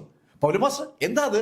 മാർക്ക്, നീ മാർഷൽ സെയിന്റ് ആയി മാറിയാൽ ഓട്ടോമാറ്റിക്കായിട്ട് നിന്റെ ഗോൾഡൻ കോർ ഇല്ലാതാകും. പൗലോമാസ്റ്റർ പറയുന്നത്, മാർക്ക്, മാർഷൽ സെയിന്റ് ആകുക എന്ന് പറഞ്ഞാൽ ആ ആൾക്ക് പുതിയൊരു സോള് ജനറേറ്റ് ചെയ്യുന്നു എന്നാണ്. അതുവരെയുള്ള എല്ലാ എനർജിയും സോളായി കൺവേർട്ട് ആകും. നിന്റെ ഗോൾഡൻ കോർ ഓട്ടോമാറ്റിക്കായിട്ട് സോളായി മാറും. അതുകൊണ്ടാണ് ആ സ്റ്റേജിനെ നേസന്റ് സോൾ സ്റ്റേജ് എന്ന് വിളിക്കുക. മാർക്കിനെ അത് അറിയാം. മാർക്കിന്റെ അച്ഛൻ മാർക്കിന് ഹാൻഡ് ഓവർ ചെയ്തിരിക്കുന്ന ആ ലൈബ്രറിയിൽ മാർക്ക് ഫോളോ ചെയ്യുന്ന സ്റ്റെപ്പ് അനുസരിച്ച് മാർക്ക് അടുത്തതായി കടക്കേണ്ടത് നേസന്റ് സോൾ സ്റ്റേജിലേക്കാണ്. ആ നേസന്റ് സോൾ സ്റ്റേജിനെ മാർഷൽ ആർട്ടിസ്റ്റുകളാണ് മാർഷൽ സെയിന്റ് എന്ന് വിളിക്കുന്നത്. നേസന്റ് സോൾ സ്റ്റേജിൽ ആകുന്ന ആളിന് ഒരു തരത്തിലുമുള്ള കോറുകളും ഉണ്ടാവില്ല. കോറ് ആദ്യമായി ഉണ്ടാകുന്നത് ഒരാൾ മാർക്യൂസ് ആകുമ്പോഴാണ്. ആ കോറ് മാർഷൽ സെയിന്റ് ആകുമ്പോഴേക്കും അപ്രത്യക്ഷമാകും. പൗരമാസ്റ്റർ പറഞ്ഞ കാര്യം കേട്ടതും പെട്ടെന്ന് എന്തോ ആലോചിച്ചോലെ മാർക്ക് പൗരമാസ്റ്റർ പറഞ്ഞു, പൗരമാസ്റ്റർ ഞാൻ ഒരാളെ കൊണ്ടുവന്നിട്ടുണ്ട്. അങ്ങനെ പറഞ്ഞിട്ട് മാർക്ക് ഫെല്ലർ പൗരമാസ്റ്ററുമായി മാർക്കിന്റെ കാർ കിടക്കുന്ന സ്ഥലത്ത് ആ കാറിൽ അപ്പോഴും സാക്ഷാൽ സ്യൂക്കുര്യൻ കിടക്കുകയാണ്. നേരം വെളുത്തു തുടങ്ങിയിട്ടില്ല. അതുകൊണ്ട് തന്നെ ആ ഡിവൈൻ ആൽക്കമിസ്റ്റ് പവലിയനിലെ ആളുകളൊക്കെ നല്ല ഉറക്കത്തിലാണ്. അവിടെ രാത്രിയിൽ ഒരു സംഘടന നടന്ന കാര്യം ആരും അറിഞ്ഞിട്ടില്ല എന്ന് വ്യക്തം. മാർക്ക് ഫെല്ലർ സ്യൂക്കുര്യനെ എടുത്ത് പൗലി മാസ്റ്റർക്കൊപ്പം വീണ്ടും പൗലി മാസ്റ്ററുടെ ആ ഹാളിലെത്തി. സ്യൂക്കുര്യനെ പരിശോധിച്ച പൗലി മാസ്റ്റർ മാർക്കിനോട് പറഞ്ഞു, ഇവളുടെ കാര്യം കുഴപ്പമില്ല, ഞാൻ ഇവളെ ശരിയാക്കാം. പൗലി മാസ്റ്റർ എനിക്ക് എമിലി ഒന്ന് കാണണം, വാ. സ്യൂക്കുര്യനെ അവിടെ മെഡിസിൻ ബോയ്സിനെ ഏൽപ്പിച്ചതിന് ശേഷം പൗലി മാസ്റ്റർ മാർക്കുമായി ആ നിലവറയിലേക്ക് വന്നു. അവിടെ ആ മെഡിസിൻ തോണിയിൽ എമിലി ബ്ലാക്ക് അങ്ങനെ നിശ്ചലയായി കിടക്കുകയാണ്. പക്ഷെ മുഖത്ത് കുറച്ചുകൂടിയൊക്കെ പ്രകാശം വന്നിട്ടുണ്ട്. മാർക്ക്, നീ പേടിക്കുന്നു വേണ്ട, നിന്റെ എമിലിക്ക് ഒന്നും സംഭവിക്കത്തില്ല. പക്ഷേ ആ സോൾ ബൈൻഡിങ് ടെക്നിക് നമുക്ക് മാറ്റിയേ പറ്റൂ. മാർക്കിനും അതറിയാം. ജിങ്ദു മാർഷൽ അസോസിയേഷന്റെ ആ മിസ്റ്റിക് വേൾഡുമായി എമിലി ബ്ലാക്കിന്റെ സോളിനെ ബൈൻഡ് ചെയ്തിരിക്കുകയാണ്. ആ ബൈൻഡിങ് ബ്രേക്ക് ചെയ്താലേ എമിലിക്ക് ശരിക്കും ജീവിതത്തിലേക്ക് മടങ്ങി വരാൻ പറ്റും. ഇപ്പൊ അവൾക്ക് ഒന്നും ചെയ്യാൻ പറ്റില്ല. ആ സോൾ ബൈൻഡിങ് ടെക്നിക്ക് അറിയാവുന്ന ആളുകൾ ആ മിസ്റ്റിക് വേൾഡിനകത്തേ ഉള്ളൂ. അവരെന്ന് എങ്ങനെ ആ സോൾ ബൈൻഡിങ് ടെക്നിക്ക് പഠിച്ചെടുക്കും? ആ കാര്യമാണ് മാർക്ക് കഴിഞ്ഞ കുറെ ദിവസങ്ങളെ ആലോചിക്കുന്നത്. മാർക്ക് ഫെല്ലർ എമിലി ബ്ലാക്കിനെ അങ്ങനെ നോക്കിയിരിക്കുമ്പോൾ പൗലി മാസ്റ്റർ മാർക്ക് ഫെല്ലറോട് ചോദിച്ചു, മാർക്ക്, എന്താ നിന്റെ അടുത്ത ഐഡിയ? പൗലി മാസ്റ്റർ, എമിലിയെ ഇവിടെ ഇങ്ങനെ കിടത്തിയിരുന്നാൽ ശരിയാകില്ലെന്നാ എനിക്ക് തോന്നുന്നത്. ഇവിടെ ഞാൻ നേരത്തെ പറഞ്ഞതുപോലെ മറ്റെങ്ങോട്ടെങ്കിലും മാറ്റണം. മാർക്ക്, നീ പറയുന്നത് എനിക്ക് മനസ്സിലാവുന്നുണ്ട്. ഇവിടെ ഇന്നലെ ആളുകൾ തിരക്ക് വന്നതുപോലെ ഇനി ആളുകൾ വരാം. പൗലി മാസ്റ്റർ, ഇന്നലെ വന്നത് ആരായിരുന്നു? മാർക്ക്, അവർ വന്നത് നോർത്ത് ഈസ്റ്റിൽ നിന്നാണ്. നോർത്ത് ഈസ്റ്റിലെ ഏതോ ഒരു അരിസ്റ്റോക്രാറ്റിക് കുടുംബവുമായി കണക്ട് ചെയ്തുള്ള ആളുകളാണ് അവിടെ എത്തിയത്. 5 ഹാഫ് സ്റ്റെപ്പ് മാർഷൽ സെയിന്റുകളെ ഇത്തരം ഒരു ദൗത്യത്തിന് അയക്കാൻ കപ്പാസിറ്റി ഉള്ള ഏതോ ഒരു വലിയ കുടുംബം. അത് ഒരു സൂചനയാണ്. അങ്ങനെ ഒരു കുടുംബം 5 പേരെ അയച്ചെങ്കിൽ ഇനി ഈ ശൈലിയിൽ പല കുടുംബങ്ങളും ആളുകളെ അയക്കും. സകലരും ടാർഗറ്റ് ചെയ്യുന്നത് എമിലി ബ്ലാക്കിനെയാണ്. എമിലി ബ്ലാക്കിന്റെ രക്തം അവർക്ക് കിട്ടിയാൽ അവർ അതോടുകൂടി ഈ പൈറോയിലെ നമ്പർ 1 കുടുംബമാകുമെന്ന് ഒരു തോന്നൽ പല അരിസ്റ്റോക്രാറ്റിക് കുടുംബങ്ങൾക്കുമുണ്ട്. അതുപോലെ തന്നെയാണ് പല സംഘടനകളുടെയും ചിന്ത. അതുകൊണ്ട് തന്നെ അനവധി ആളുകൾ അവിടേക്ക് തിരക്കി വരുമെന്ന കാര്യത്തിൽ ഒരു സംശയവുമില്ല. പവലിയൻ മാസ്റ്ററും മാർക്ക് ഫെല്ലറും ആ യാഥാർത്ഥ്യം തിരിച്ചറിയുകയാണ്. ഡിവൈൻ ആൽക്കമിസ്റ്റ് പവലിയനിലെ ആ നിലവറയിൽ എത്ര നാള് എമിലി ബ്ലാക്കിനെ സുരക്ഷിതയായി നിലനിർത്താൻ പറ്റും? ഇപ്പോ ജിയാങ് ഹിയും അവിടെ ഇല്ല. ജിയാങ് ഹി വീണ്ടും സെക്ലൂഷനിലേക്ക് കടന്നിരിക്കുകയാണ്. ജിയാങ് ഹി വീണ്ടും ശക്തി വർദ്ധിപ്പിക്കാനുള്ള ഒരു ശ്രമത്തിലാണ്. ഇപ്പോ എമിലി ബ്ലാക്കിനെ സംരക്ഷിക്കാൻ പൗലി മാസ്റ്റർ മാത്രമേ ഉള്ളൂ. പൗലി മാസ്റ്റർ മാത്രം കപ്പാസിറ്റിയിൽ എമിലിയെ അവിടെ ഏൽപ്പിച്ചിട്ട് പോയാൽ അത് ശരിയാകില്ല എന്നൊരു തോന്നൽ മാർക്കിനുണ്ട്. മാർക്കിന്റെ മനസ്സ് പൗലി മാസ്റ്റർക്ക് മനസ്സിലാവുന്നുണ്ട്. പക്ഷെ അവർക്കും ഒന്നും ചെയ്യാൻ പറ്റില്ല. എമിലിയെ എങ്ങോട്ട് കൊണ്ടുപോകും? മാർക്കിന് എമിലിയെ കൊണ്ടുപോകാൻ പറ്റുന്ന ഒരു സ്ഥലവും അറിയില്ല. മാർക്ക് ടാർഗറ്റ് ചെയ്തത് ഹോങ്ങി സെക്ഷന്റെ ആ മിസ്റ്റിക് വേൾഡ് ആണ്. പക്ഷെ അത് തരിപ്പണമായിരിക്കുകയാണ്. അതുമാത്രമല്ല, ഹോങ്ങി സെക്ഷന്റെ ആ മിസ്റ്റിക് വേൾഡിനകത്തേക്ക് കടക്കാനുള്ള പാസ്വേഡ് പലരുടെ കയ്യിലുമുണ്ട്. ഹോങ്ങി സെക്ഷന്റെ ആളുകൾ ഈ ഭൂമിയിൽ പലയിടത്തുമുണ്ട്. വേറെ ഏതെങ്കിലും ഒരു മിസ്റ്റിക് വേൾഡ് കണ്ടുപിടിക്കണം. മാർക്കിന് മനസ്സിലുള്ളത് ആ ഗ്രീൻ മൂൺ വില്ലയിലുള്ള സ്പ്രിങ്ങുമായി ബന്ധിപ്പിച്ച മിസ്റ്റിക് വേൾഡാണ്. അതൊരു ഉപേക്ഷിക്കപ്പെട്ട മിസ്റ്റിക് വേൾഡ് ആയിരിക്കും. അവിടേക്ക് കടന്നു കയറാൻ പറ്റിയാൽ മാർക്കിനെ എമിലിയെ കൊണ്ട് സുരക്ഷിതമായി താമസിപ്പിക്കും. പക്ഷേ ആ മിസ്റ്റിക് വേൾഡിനകത്തേക്ക് കടക്കണമെങ്കിൽ സ്വാഭാവികമായിട്ടൊരു കീ മാസ്റ്റർ വേണം. കീ മാസ്റ്റർ ഒന്നും ഇപ്പോൾ മാർക്കുമായി ബന്ധപ്പെട്ടില്ല. ഒരുപാട് കാര്യങ്ങൾ മാർക്കിനെ ആലോചിക്കുകയാണ്. പെട്ടെന്നാണ് മാർക്ക് ഫെല്ലർ ആ മാർഷൽ ആർട്സ് ഫോറത്തെ കുറിച്ച് ആലോചിക്കുന്നത്. കഴിഞ്ഞ കുറേ ദിവസങ്ങളായി മാർക്ക് മൊബൈല് എടുത്തിട്ടേ ഇല്ല. മാർക്ക് എമിലിയുടെ അടുത്ത് ഇരിക്കുന്ന സമയത്ത് ആ മൊബൈൽ എടുത്ത് മാർഷൽ ആർട്സ് ഫോറം ലോഗിൻ ചെയ്തു. അതിനകത്ത് ചർച്ചയോട് ചർച്ചയാണ്. സകല ആളുകളും ചർച്ച ചെയ്യുന്നത് ഒരു സിംഗിൾ കാര്യമാണ്. ന്യൂ ഇയർ വരാൻ പോവുകയാണ്. ഇനി വെറും 6 ദിവസം കൂടിയേ ഉള്ളൂ ന്യൂ ഇയർ എത്താൻ. ന്യൂ ഇയറിൽ ഒരു മാർഷൽ സെയിന്റ് അവതരിക്കുമെന്നാണ് പ്രധാന പ്രവചനം. ആരായിരിക്കും മാർഷൽ സെയിന്റ്? അതാണ് ചർച്ചാ വിഷയം. ജിനോവോ ബ്ലാക്ക് ശരിക്കും പൈറോയിലെ നമ്പർ 1 ആണല്ലോ. അയാളായിരിക്കുമോ പുതിയ മാർഷൽ സെയിന്റ്? അതോ ജിനോവോയെ വെല്ലുവിളിക്കുന്ന മാർക്ക് ഫെല്ലർ ആകുമോ മാർഷൽ സെയിന്റ്? അങ്ങനെ പല ചോദ്യങ്ങളും ആളുകൾ ഉന്നയിച്ചപ്പോൾ ഒരാൾ അതിന് കമന്റായി പറഞ്ഞു, ഏയ് നിങ്ങൾ എന്ത് വിഡിത്തമായി പറയുന്നത്? നിങ്ങൾ ഗോഡ് ഓഫ് വാർ ലാരി ഹോംസിനെയും സീനിയർ ജിയാങ്ഹിയും മറന്നുപോയോ? അതൊരു ചോദ്യമാണ്. പൈറോയിലെ നമ്പർ 1 അവരാണല്ലോ. അവര് മാർഷൽ സെയിന്റ് ആകാതെ ഈ ജൂനിയേഴ്സ് എങ്ങനെ മാർഷൽ സെയിന്റ് ആകും? അങ്ങനെ ഒരാൾ ചോദ്യം ചോദിച്ചപ്പോൾ വേറൊരാൾ കമന്റ് ചെയ്തു, ഹേയ് നിങ്ങൾ എന്തായി പറയുന്നത്? ഈ ലോകത്ത് പൈറോ മാത്രമല്ലല്ലോ ഉള്ളത്, വേറെ രാജ്യങ്ങളിലെ അവിടെയൊക്കെ ഇഷ്ടംപോലെ ആളുകൾ ഉണ്ടാവില്ലേ? അവരാരെങ്കിലുമാണ് ഇനി മാർഷൽ സെയിന്റ് ആകുന്നെങ്കിലും? കമന്റുകൾ അങ്ങനെ വായിച്ചു വന്നപ്പോഴാണ് മാർക്കിനും ആ ധാരണ ഉണ്ടായത്. ഈ ലോകത്ത് ഒരുപാട് ശക്തരുണ്ട്, അതിൽ ആര് വേണമെങ്കിലും മാർഷൽ സെയിന്റ് ആകാം. മാർഷൽ സെയിന്റിനെ കുറിച്ചുള്ള ചർച്ചയാണ് ഈ ഫോറത്തിനകത്ത് നടക്കുന്നതെന്ന് മാർക്ക് പറഞ്ഞപ്പോ പൗലോസ് മാസ്റ്റർ മാർക്കിനോട് പറഞ്ഞു, മാർക്ക് എനിക്ക് ഉറപ്പാണ് അടുത്ത മാർഷൽ സെയിന്റ് നീ തന്നെ ആയിരിക്കും. പൗലോസ് എന്താ പറയുന്നത്? എന്നേക്കാൾ ശക്തരായ എത്രയോ ആളുകൾ ഈ ഭൂമിയിൽ പല ഭാഗത്തായിട്ടുണ്ടാവും. അവരിൽ ആരെങ്കിലും മാർഷൽ സെയിന്റ് ആകില്ലേ? മാർക്ക് ഫെല്ലർ ആ ചോദ്യം ചോദിച്ചപ്പോഴാണ് അത്ര ഒരു ആംഗിൾ പൗലോസ് മാസ്റ്റർ ശ്രദ്ധയപ്പെട്ടത്. ശരിയാണ്, ലോകം വളരെ വിശാലമാണ്. ഈ വിശാലമായ ലോകത്തിൽ ആര് വേണമെങ്കിലും മാർഷൽ സെയിന്റ് ആകാം. അത് മാർക്ക് ഫെല്ലർ തന്നെ ആകുമെന്ന് ചിന്തിച്ചു പോയത് പൗലോസ് മാസ്റ്ററും ജിയാങ്ഹിയുമാണ്. അതുകൊണ്ടാണ് പൗലോസ് മാസ്റ്റർ മാർക്കിനോട് വീണ്ടും അങ്ങനെ പറഞ്ഞത്. മാർക്ക് മാർഷൽ സെയിന്റ് ആയി കഴിഞ്ഞാൽ മാർക്കിന്റെ ആ പ്രശ്നവും അവസാനിക്കും, മാർക്കിനെ ആരും പിന്നെ തുടത്തുമില്ല. ആ ഒരു പ്രതീക്ഷയാണ് യഥാർത്ഥത്തിൽ ഇപ്പോ ഇതാ ഉടഞ്ഞു പോകുന്നത്. മാർക്കല്ലാതെ വേറെ ആരെങ്കിലും മാർഷൽ സെയിന്റ് ആയാൽ അവിടെ പ്രശ്നവും സ്റ്റാർട്ട് ചെയ്യും. പെട്ടെന്ന് മാർക്ക് പൗലോസ് മാസ്റ്റർ ചോദിച്ചു, പൗലോസ് മാസ്റ്റർ, മാർഷൽ സെയിന്റ് ഞാൻ ആയിക്കഴിഞ്ഞാൽ പ്രശ്നമില്ല, പക്ഷെ അതുവരെ നമുക്ക് എമിലിയെ സംരക്ഷിക്കണം. എമിലിയെ സംരക്ഷിക്കാനായി ഞാനിവിടെ കാത്തിരുന്നാൽ അത് ശരിയാകില്ല. ഞാൻ ഒരു വാർണിംഗ് ആൾക്കാർക്ക് കൊടുക്കണം. മാർക്ക്, നീ എന്താ ഉദ്ദേശിക്കുന്നത്? പൗലോസ് മാസ്റ്റർ, ഈ അരിസ്റ്റോക്രാറ്റിക് കുടുംബങ്ങൾക്ക് എല്ലാവർക്കും എമിലിയിൽ താല്പര്യമുണ്ട്. ആ താല്പര്യം അവസാനിപ്പിച്ചില്ലെങ്കിൽ അത് പ്രശ്നമാണ്. മാർക്ക്, ആ താല്പര്യം എങ്ങനെ അവസാനിപ്പിക്കുമെന്നാ നീ പറയുന്നത്? പൗലോസ് മാസ്റ്റർ, ഭയം, അതാണ് വേണ്ടത്.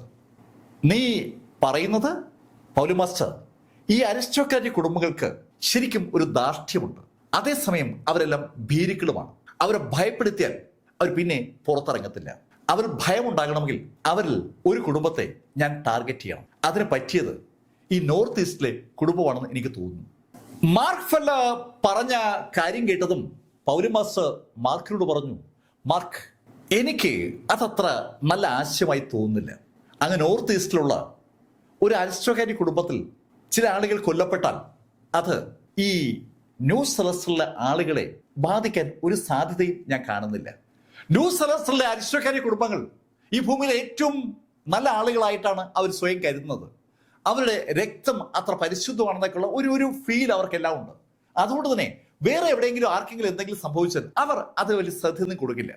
പൗലോസ് മാസ്റ്റർക്ക് ഈ ന്യൂ സെലസ്റ്റുകാരുടെ ഒരു മൈൻഡ് സെറ്റ് അറിയാം. പൗലോസ് മാസ്റ്റർ, പിന്നെ ഞാൻ എന്ത് ചെയ്യണമെന്നാണ് പൗലോസ് മാസ്റ്റർ ഉദ്ദേശിക്കുന്നത്? മാർക്ക്, എല്ലാ വർഷവും ന്യൂ ഇയറിനോട് അനുബന്ധിച്ച് ജിങ്ദു മാർഷൽ ആർട്സ് അസോസിയേഷൻ ഒരു മീറ്റിംഗ് സംഘടിപ്പിക്കും. അവരുടെ പർപ്പിൾ റോബ് ധരിക്കുന്ന ആളുകൾക്ക് വേണ്ടിയാണ് ആ മീറ്റിംഗ് സംഘടിപ്പിക്കുന്നത്. പൗലോസ് മാസ്റ്റർ പറഞ്ഞ ആ ഡയലോഗ് കേട്ടതും മാർക്ക് ഫെല്ലറുടെ മുഖത്ത് ഒരു പുഞ്ചിരി വിരിഞ്ഞു. പൗലോസ് മാസ്റ്റർ പറയുന്നത് ഞാൻ ആ പർപ്പിൾ ഡ്രസ്സുകാരെ മുഴുവൻ കൊല്ലണമെന്നാണ്? ഹേയ് മാർക്ക്, ഞാനങ്ങനെ പറഞ്ഞിട്ടൊന്നുമില്ല. പൗലോസ് മാസ്റ്റർ അങ്ങനെ പറഞ്ഞെങ്കിലും പൗലോസ് മാസ്റ്റർ എന്താണ് ഉദ്ദേശിക്കുന്നതെന്ന് മാർക്കിന് വ്യക്തമായി മനസ്സിലായി.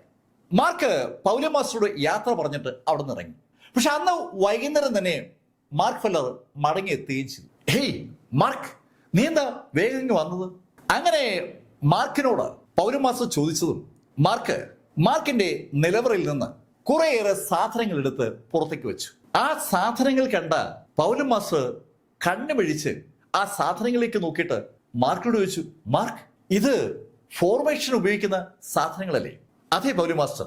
മാർക്ക്, നിനക്ക് ഫോർമേഷൻ സൃഷ്ടിക്കാൻ അറിയാവോ? ആ, എനിക്കത് അറിയാം. ശരിക്കും അമ്പരപ്പിക്കുന്ന ഒരു ഇൻഫർമേഷൻ ആണ് ഇപ്പോ മാർക്ക് ഫെല്ലർ പൗലോസ് മാസ്റ്ററോട് പറഞ്ഞത്. ഒരു ഫോർമേഷൻ ഉണ്ടാക്കാനുള്ള കപ്പാസിറ്റി എന്ന് പറഞ്ഞാൽ അത് ചില്ലറ കപ്പാസിറ്റി ഒന്നുമല്ല. വളരെ അപൂർവ ആളുകൾക്ക് മാത്രമാണ് ഈ ഫോർമേഷൻ സൃഷ്ടിക്കാനുള്ള കപ്പാസിറ്റി ഉള്ളത്. മാർക്ക് ഫെല്ലർ ഒരു ആൽക്കമിസ്റ്റ് ആണ്, ഡോക്ടറാണ്, ഒരു മാർഷൽ ആർട്ടിസ്റ്റ് ആണ്. ഇപ്പൊ ഇതാ ഒരു ഫോർമേഷൻ മാസ്റ്റർ കൂടിയാണെന്ന് മാർക്ക് പറയാതെ പറയുകയാണ്. മാർക്ക് പൗലി മാസ്റ്ററോട് പറഞ്ഞു, പൗലി മാസ്റ്റർ, ഹാസ്റ്റ് ഓഫ് മാർഷൽ സെയിന്റ് വരെയുള്ള ആളുകളെ നമുക്ക് തളയ്ക്കണം. മാർഷൽ സെയിന്റ് വന്നാൽ നമുക്ക് ഒന്നും ചെയ്യാൻ പറ്റില്ല. പക്ഷെ ഇവിടെ പൗലി മാസ്റ്റർക്ക് നിയന്ത്രിക്കാൻ കഴിയുന്ന ഒരു സംഭവം ഞാൻ ഉണ്ടാക്കാം. അങ്ങനെ പറഞ്ഞിട്ട് മാർക്ക് ഫെല്ലർ ആ രാത്രി മെനക്കെട്ട് പണിയായിരുന്നു. മാർക്ക് കൊണ്ടുവന്ന സാധനങ്ങൾ ഉപയോഗിച്ച് ആ എൻറ്റയർ ഡിവൈൻ ആൽക്കമിസ്റ്റ് പൗലിന് ചുറ്റും മാർക്ക് ഒരു സംഭവം ഉണ്ടാക്കി. ഒരു പ്രത്യേക ഫോർമേഷൻ മാർക്ക് സൃഷ്ടിക്കുകയാണ്. ആ ഫോർമേഷൻ കംപ്ലീറ്റ് ചെയ്തതും മാർക്ക് ഫെല്ലർ പൗലി മാസ്റ്ററോട് പറഞ്ഞു, പൗലി മാസ്റ്റർ, ഏത് ഫോർമേഷന്റെയും ശക്തി അതിന്റെ കേന്ദ്ര ബിന്ദുവിലായിരിക്കുന്നത്. ആ കേന്ദ്ര ബിന്ദു എത്രത്തോളം ശക്തമാകുന്നു അത്രത്തോളം നല്ലത്. ഞാൻ ഈ ഫോർമേഷന്റെ കേന്ദ്ര ബിന്ദു എന്തായിരിക്കണമെന്നാണ് ആലോചിക്കുന്നത്. മാർക്ക്, ഇത്തരം ഫോർമേഷനുകളിൽ ശക്തമായ കേന്ദ്രബിന്ദു ആക്കാൻ പറ്റുന്നത് ഒരു കോസ്മിക് സ്റ്റോണാണ്. കോസ്മിക് സ്റ്റോണോ? അതെ മാർക്ക്, ഈ ആകാശത്തൂടെ പോകുന്ന പല ഉൽക്കകളും ഭൂമിയിൽ പതിക്കാറുണ്ട്. അങ്ങനെ പതിക്കുന്ന ഉൽക്ക കഷ്ണം അതാണ് ഏറ്റവും പവർഫുൾ. അത് കേട്ടതും മാർക്ക് ചോദിച്ചു, അല്ല അപ്പൊ ഈ ഉൽക്ക കഷ്ണത്തിന് നമ്മളവിടെ പോവും? മാർക്ക്, എന്റെ അറിവിൽ ഉൽക്ക കഷ്ണമുള്ളത് ഈ ഹെവൻലി സീക്രട്സുകളുടെ കയ്യിലാണ്. പൗലിൻ ഓഫ് ഹെവൻലി സീക്രട്സിൽ ആ ഉൽക്ക കഷ്ണം ഉണ്ടാകുമെന്ന് പൗലിൻ മാസ്റ്റർ പറഞ്ഞതും മാർക്ക് ഫെല്ലറുടെ മുഖത്ത് ഒരു പുഞ്ചിരി വിരിഞ്ഞു. ഏയ് മാർക്ക്, നീ എന്താ ചിരിക്കുന്നത്? അല്ല, പൗലിൻ ഓഫ് ഹെവൻലി സീക്രട്സിൽ ആ ഉൽക്ക കഷ്ണം ഉണ്ടെങ്കിൽ അത് സംഘടിപ്പിക്കാൻ അധികം ബുദ്ധിമുട്ടൊന്നും വരില്ല. മാർക്ക്, നീ വിചാരിക്കും പോലെ അവർ സിമ്പിളൊന്നും അല്ല, അവർ അതിശക്തരാണ്. അവരെയൊന്നും നേരിടാൻ നിന്നെ കൊണ്ട് പറ്റത്തൊന്നുമില്ല. പൗലി മാസ്റ്റർ, അവർക്ക് ജീവിക്കാൻ ആഗ്രഹം ഉണ്ടാവുമല്ലോ. മാർക്ക്, നീ എന്താ അങ്ങനെ ചോദിച്ചത്? അല്ല, അവര് എന്നോട് കടപ്പെട്ടിട്ടുണ്ട്, അതുകൊണ്ട് അവരെനിക്ക് ഈ ഉൽക്ക തരും. മാർക്ക് ഫെല്ലറുടെ ആ കോൺഫിഡൻസ് പൗലി മാസ്റ്ററെ ശരിക്കും അമ്പരപ്പിച്ചു എന്ന് പറയാം. എന്തായാലും മാർക്ക് ഫെല്ലർ പൗലി മാസ്റ്റർക്ക് അതെങ്ങനെ ഓപ്പറേറ്റ് ചെയ്യണമെന്നുള്ള കാര്യങ്ങളൊക്കെ പഠിപ്പിച്ചു കൊടുത്തു. പൗലി മാസ്റ്റർ വീടിരിക്കുന്നിടത്തുനിന്ന് കുറച്ച് മുകളിലോട്ട് മാറി പൗലി മാസ്റ്റർ സാധാരണഗതിയിൽ ധ്യാനത്തിലിരിക്കുന്ന ആ മലയുടെ ഭാഗത്തായി ഒരു കേന്ദ്ര ബിന്ദു സംഘടിപ്പിച്ച് ആ കേന്ദ്ര ബിന്ദുവിലാണ് സകല കാര്യങ്ങളും ആക്ടിവേറ്റ് ചെയ്തിരിക്കുന്നത്. അവിടെ നിന്നുകൊണ്ട് പൗലി മാസ്റ്റർക്ക് ആ ഡിവൈൻ ആൽക്കമിസ്റ്റ് പൗലിനിൽ ആരെങ്കിലും അറ്റാക്ക് ചെയ്യാൻ വരികയാണെങ്കിൽ അതിനെ നിയന്ത്രിക്കാൻ പറ്റും. തൽക്കാലം ഒരു ചെറിയ സംഭവ നിലയിൽ മാർക്ക് ഒരു ചെറിയ സാധനം അവിടെ ഫിറ്റ് ചെയ്തിട്ട് നേരെ ന്യൂ സെറസിലേക്ക് തിരിച്ചു. ന്യൂ സെറസിലെ പൗലിൻ ഓഫ് ഹെവൻലി സീക്രട്സ് ആണ് മാർക്കിന്റെ ടാർഗറ്റ്. മാർക്ക് ഏകദേശം ഒരു ഉച്ചയായപ്പോ ന്യൂ സെറസിലെത്തി. മാർക്ക് ആ പവലിനിലേക്ക് എയർപോർട്ടിൽ നിന്ന് യാത്ര ചെയ്യുമ്പോൾ അവിടെ പവലിനിൽ ശരിക്കും ധൃതി പിടിച്ച് കച്ചവടം നടക്കുകയാണ്. അവിടെ മാസ്റ്റർ ലൂമാന്റെ മുന്നിൽ 3 ഹാഫ് ഓഫ് മാർഷൽ സെയിന്റുകൾ ഇരിക്കുകയാണ്. അവര് ചില പ്രത്യേക ആയുധങ്ങൾ വാങ്ങാൻ വേണ്ടിയാണ് അവിടെ വന്നിരിക്കുന്നത്. നിങ്ങൾക്ക് എന്താ വേണ്ടേ? ഞങ്ങൾക്ക് ഈ സ്പിരിച്വൽ സ്ട്രെങ്ത് റെസ്ട്രിക്ട് ചെയ്യാൻ പറ്റുന്ന ഉപകരണങ്ങൾ വേണം. പ്രത്യേക തരത്തിലുള്ള മാജിക് ആർട്ടിഫാക്റ്റ് ഉപയോഗിച്ചാണ് സാധാരണഗതിയിൽ മറ്റൊരാളുടെ സ്ട്രെങ്തിനെ ഒന്ന് ഡിക്രീസ് ചെയ്യുക. അല്ലെങ്കിൽ ചില മാന്ത്രിക സ്പെല്ലുകൾ വേണ്ടി വരും. മാന്ത്രിക സ്പെല്ലുകൾ ഉപയോഗിക്കുന്ന ആളുകൾ അത് നന്നായി പ്രാക്ടീസ് ചെയ്ത് ശരിക്കും എക്സ്പീരിയൻസ് ഉണ്ടെങ്കിലേ അത് ഫലത്തിൽ ഉപയോഗപ്പെടുത്തുള്ളൂ. എന്നാൽ മാന്ത്രിക ഉപകരണങ്ങളാണ് ഉപയോഗിക്കുന്നതെങ്കിൽ ആർക്ക് വേണമെങ്കിലും ഉപയോഗിക്കാം. ആ കാര്യം അറിയാവുന്ന ആ ഹാഫ് ഓഫ് മാർഷൽ സെയിന്റുകൾ മാസ്റ്റർ ലൂമാനോട് അത്തരത്തിലുള്ള എന്തെങ്കിലും ഉണ്ടോ എന്ന് ചോദിച്ചതും അയാൾ ഉടൻ തന്നെ ചില സാധനങ്ങൾ അവിടെ വരുത്തി. റൂളറിന്റെ രൂപത്തിലുള്ള ചില സാധനങ്ങളുണ്ട്, പ്ലേറ്റുകളുടെ രൂപത്തിലുള്ളതുണ്ട്, ബെൽറ്റിന്റെ രൂപത്തിലുള്ളതുണ്ട്, വിച്ചറിന്റെ രൂപത്തിലുള്ളതുണ്ട്, ബുക്കിന്റെ രൂപത്തിലുള്ളതുണ്ട്, പേപ്പർ പോലെ ഇരിക്കുന്ന സാധനമുണ്ട്. പല ശൈലിയിലുമുള്ള സാധനങ്ങളാണ് അവിടെ മാസ്റ്റർ ലൂമാൻ നിരത്തി വെച്ചത്. ആ സാധനങ്ങളിൽ നിന്ന് അവർക്ക് ഇഷ്ടപ്പെട്ട എടുക്കാം. പക്ഷെ എല്ലാത്തിനും നല്ല ഭീകര വിലയാണ്. എല്ലാം മില്യൺ കണക്കിന് ഡോളർ വിലയുള്ള സാധനങ്ങളാണ്. അതിൽ നിന്ന് 3 സെലക്ട് ചെയ്ത ആ ഹാഫ് ഓഫ് മാർഷൽ സെയിന്റുകൾ വില കേട്ടപ്പോൾ മുഖത്തോട് മുഖം നോക്കി. ശരിക്കും ഹ്യൂജ് പ്രൈസാണ് മാസ്റ്റർ ലൂമാൻ ആ സാധനങ്ങൾക്ക് ചോദിച്ചത്. മാസ്റ്റർ ലൂമാൻ പറഞ്ഞ വില ലേശം കൂടുതലാണെന്ന് തോന്നിയിട്ടും അവന്മാർ പരസ്പരം പറയുകയാണ്, സാരമില്ല, ആ മാർക്കിനെ അവസാനിപ്പിക്കാനല്ലേ, അതിന് ലേശം വില കൂടിയാലും കുഴപ്പമില്ല. ഏയ്, നിങ്ങൾ പറയുന്നത് ആ മാർക്ക് ഫെല്ലറുടെ കാര്യമാണോ? അതെ മിസ്റ്റർ ലൂമാൻ, ഞങ്ങൾ ആ മാർക്ക് ഫെല്ലറുടെ കാര്യം തന്നെയാണ് പറയുന്നത്. അവനെ അവസാനിപ്പിക്കാൻ വേണ്ടിയാണ് ഞങ്ങൾ ഈ സംഭവങ്ങളൊക്കെ വാങ്ങുന്നത്. ഓഹോ, അങ്ങനെയാണെങ്കിൽ നിങ്ങൾ ഒരെണ്ണത്തിന്റെ വില തന്നാൽ മതി, 2 ഫ്രീ. ഹേയ് മിസ്റ്റർ ലൂമാൻ, പറയുന്നത് സത്യമാണോ? ഞാൻ ഈ കാര്യത്തിൽ തമാശ പറയുമെന്ന് നിങ്ങൾക്ക് തോന്നുന്നുണ്ടോ? 3 സാധനങ്ങൾ എടുത്തപ്പോ 2 വില വേണ്ട എന്ന് പറഞ്ഞാൽ അതൊരു തമാശയല്ലല്ലോ. അത് കേട്ടപ്പോ ആ 3 ഹാഫ് ഓഫ് മാർഷൽ സെയിന്റ്സുകൾക്കും വല്ലാത്തൊരു സന്തോഷം. അവർ പണം കൊടുത്ത് ആ 3 സാധനങ്ങളും കയ്യിലാക്കി. ശരിക്കും അവർക്ക് അത് 3 കയ്യിലെടുത്തപ്പോൾ ഒരു വല്ലാത്ത സന്തോഷം വരികയാണ്. ഈ സമയത്താണ് ലൂമാന്റെ മകൻ അവിടേക്ക് ഓടി വരുന്നത്. അച്ഛാ, താഴെ ആകെ പ്രശ്നമാണ്. എന്താ അച്ഛാ? ആ മാർക്ക് ഫെല്ലർ വന്നിട്ടുണ്ട്. പവലിയൻ ഓഫ് ഹെവൻലി സീക്വൻസിൽ 2 ലെവലുകളുണ്ട്. ഒന്നാമത്തെ ലെവലിൽ സാധാരണ ആളുകളൊക്കെ വാങ്ങുന്ന മാർഷൽ ആയുധങ്ങളും മാന്ത്രിക ഉപകരണങ്ങളൊക്കെ വിൽക്കുന്ന സ്ഥലമാണ്. കുറെ കൂടി മെച്ചപ്പെട്ട സാധനങ്ങൾ വിൽക്കുന്നത് ലൂമാന്റെ വീടുമായി ബന്ധിപ്പിച്ച പവലിയനിലാണ്.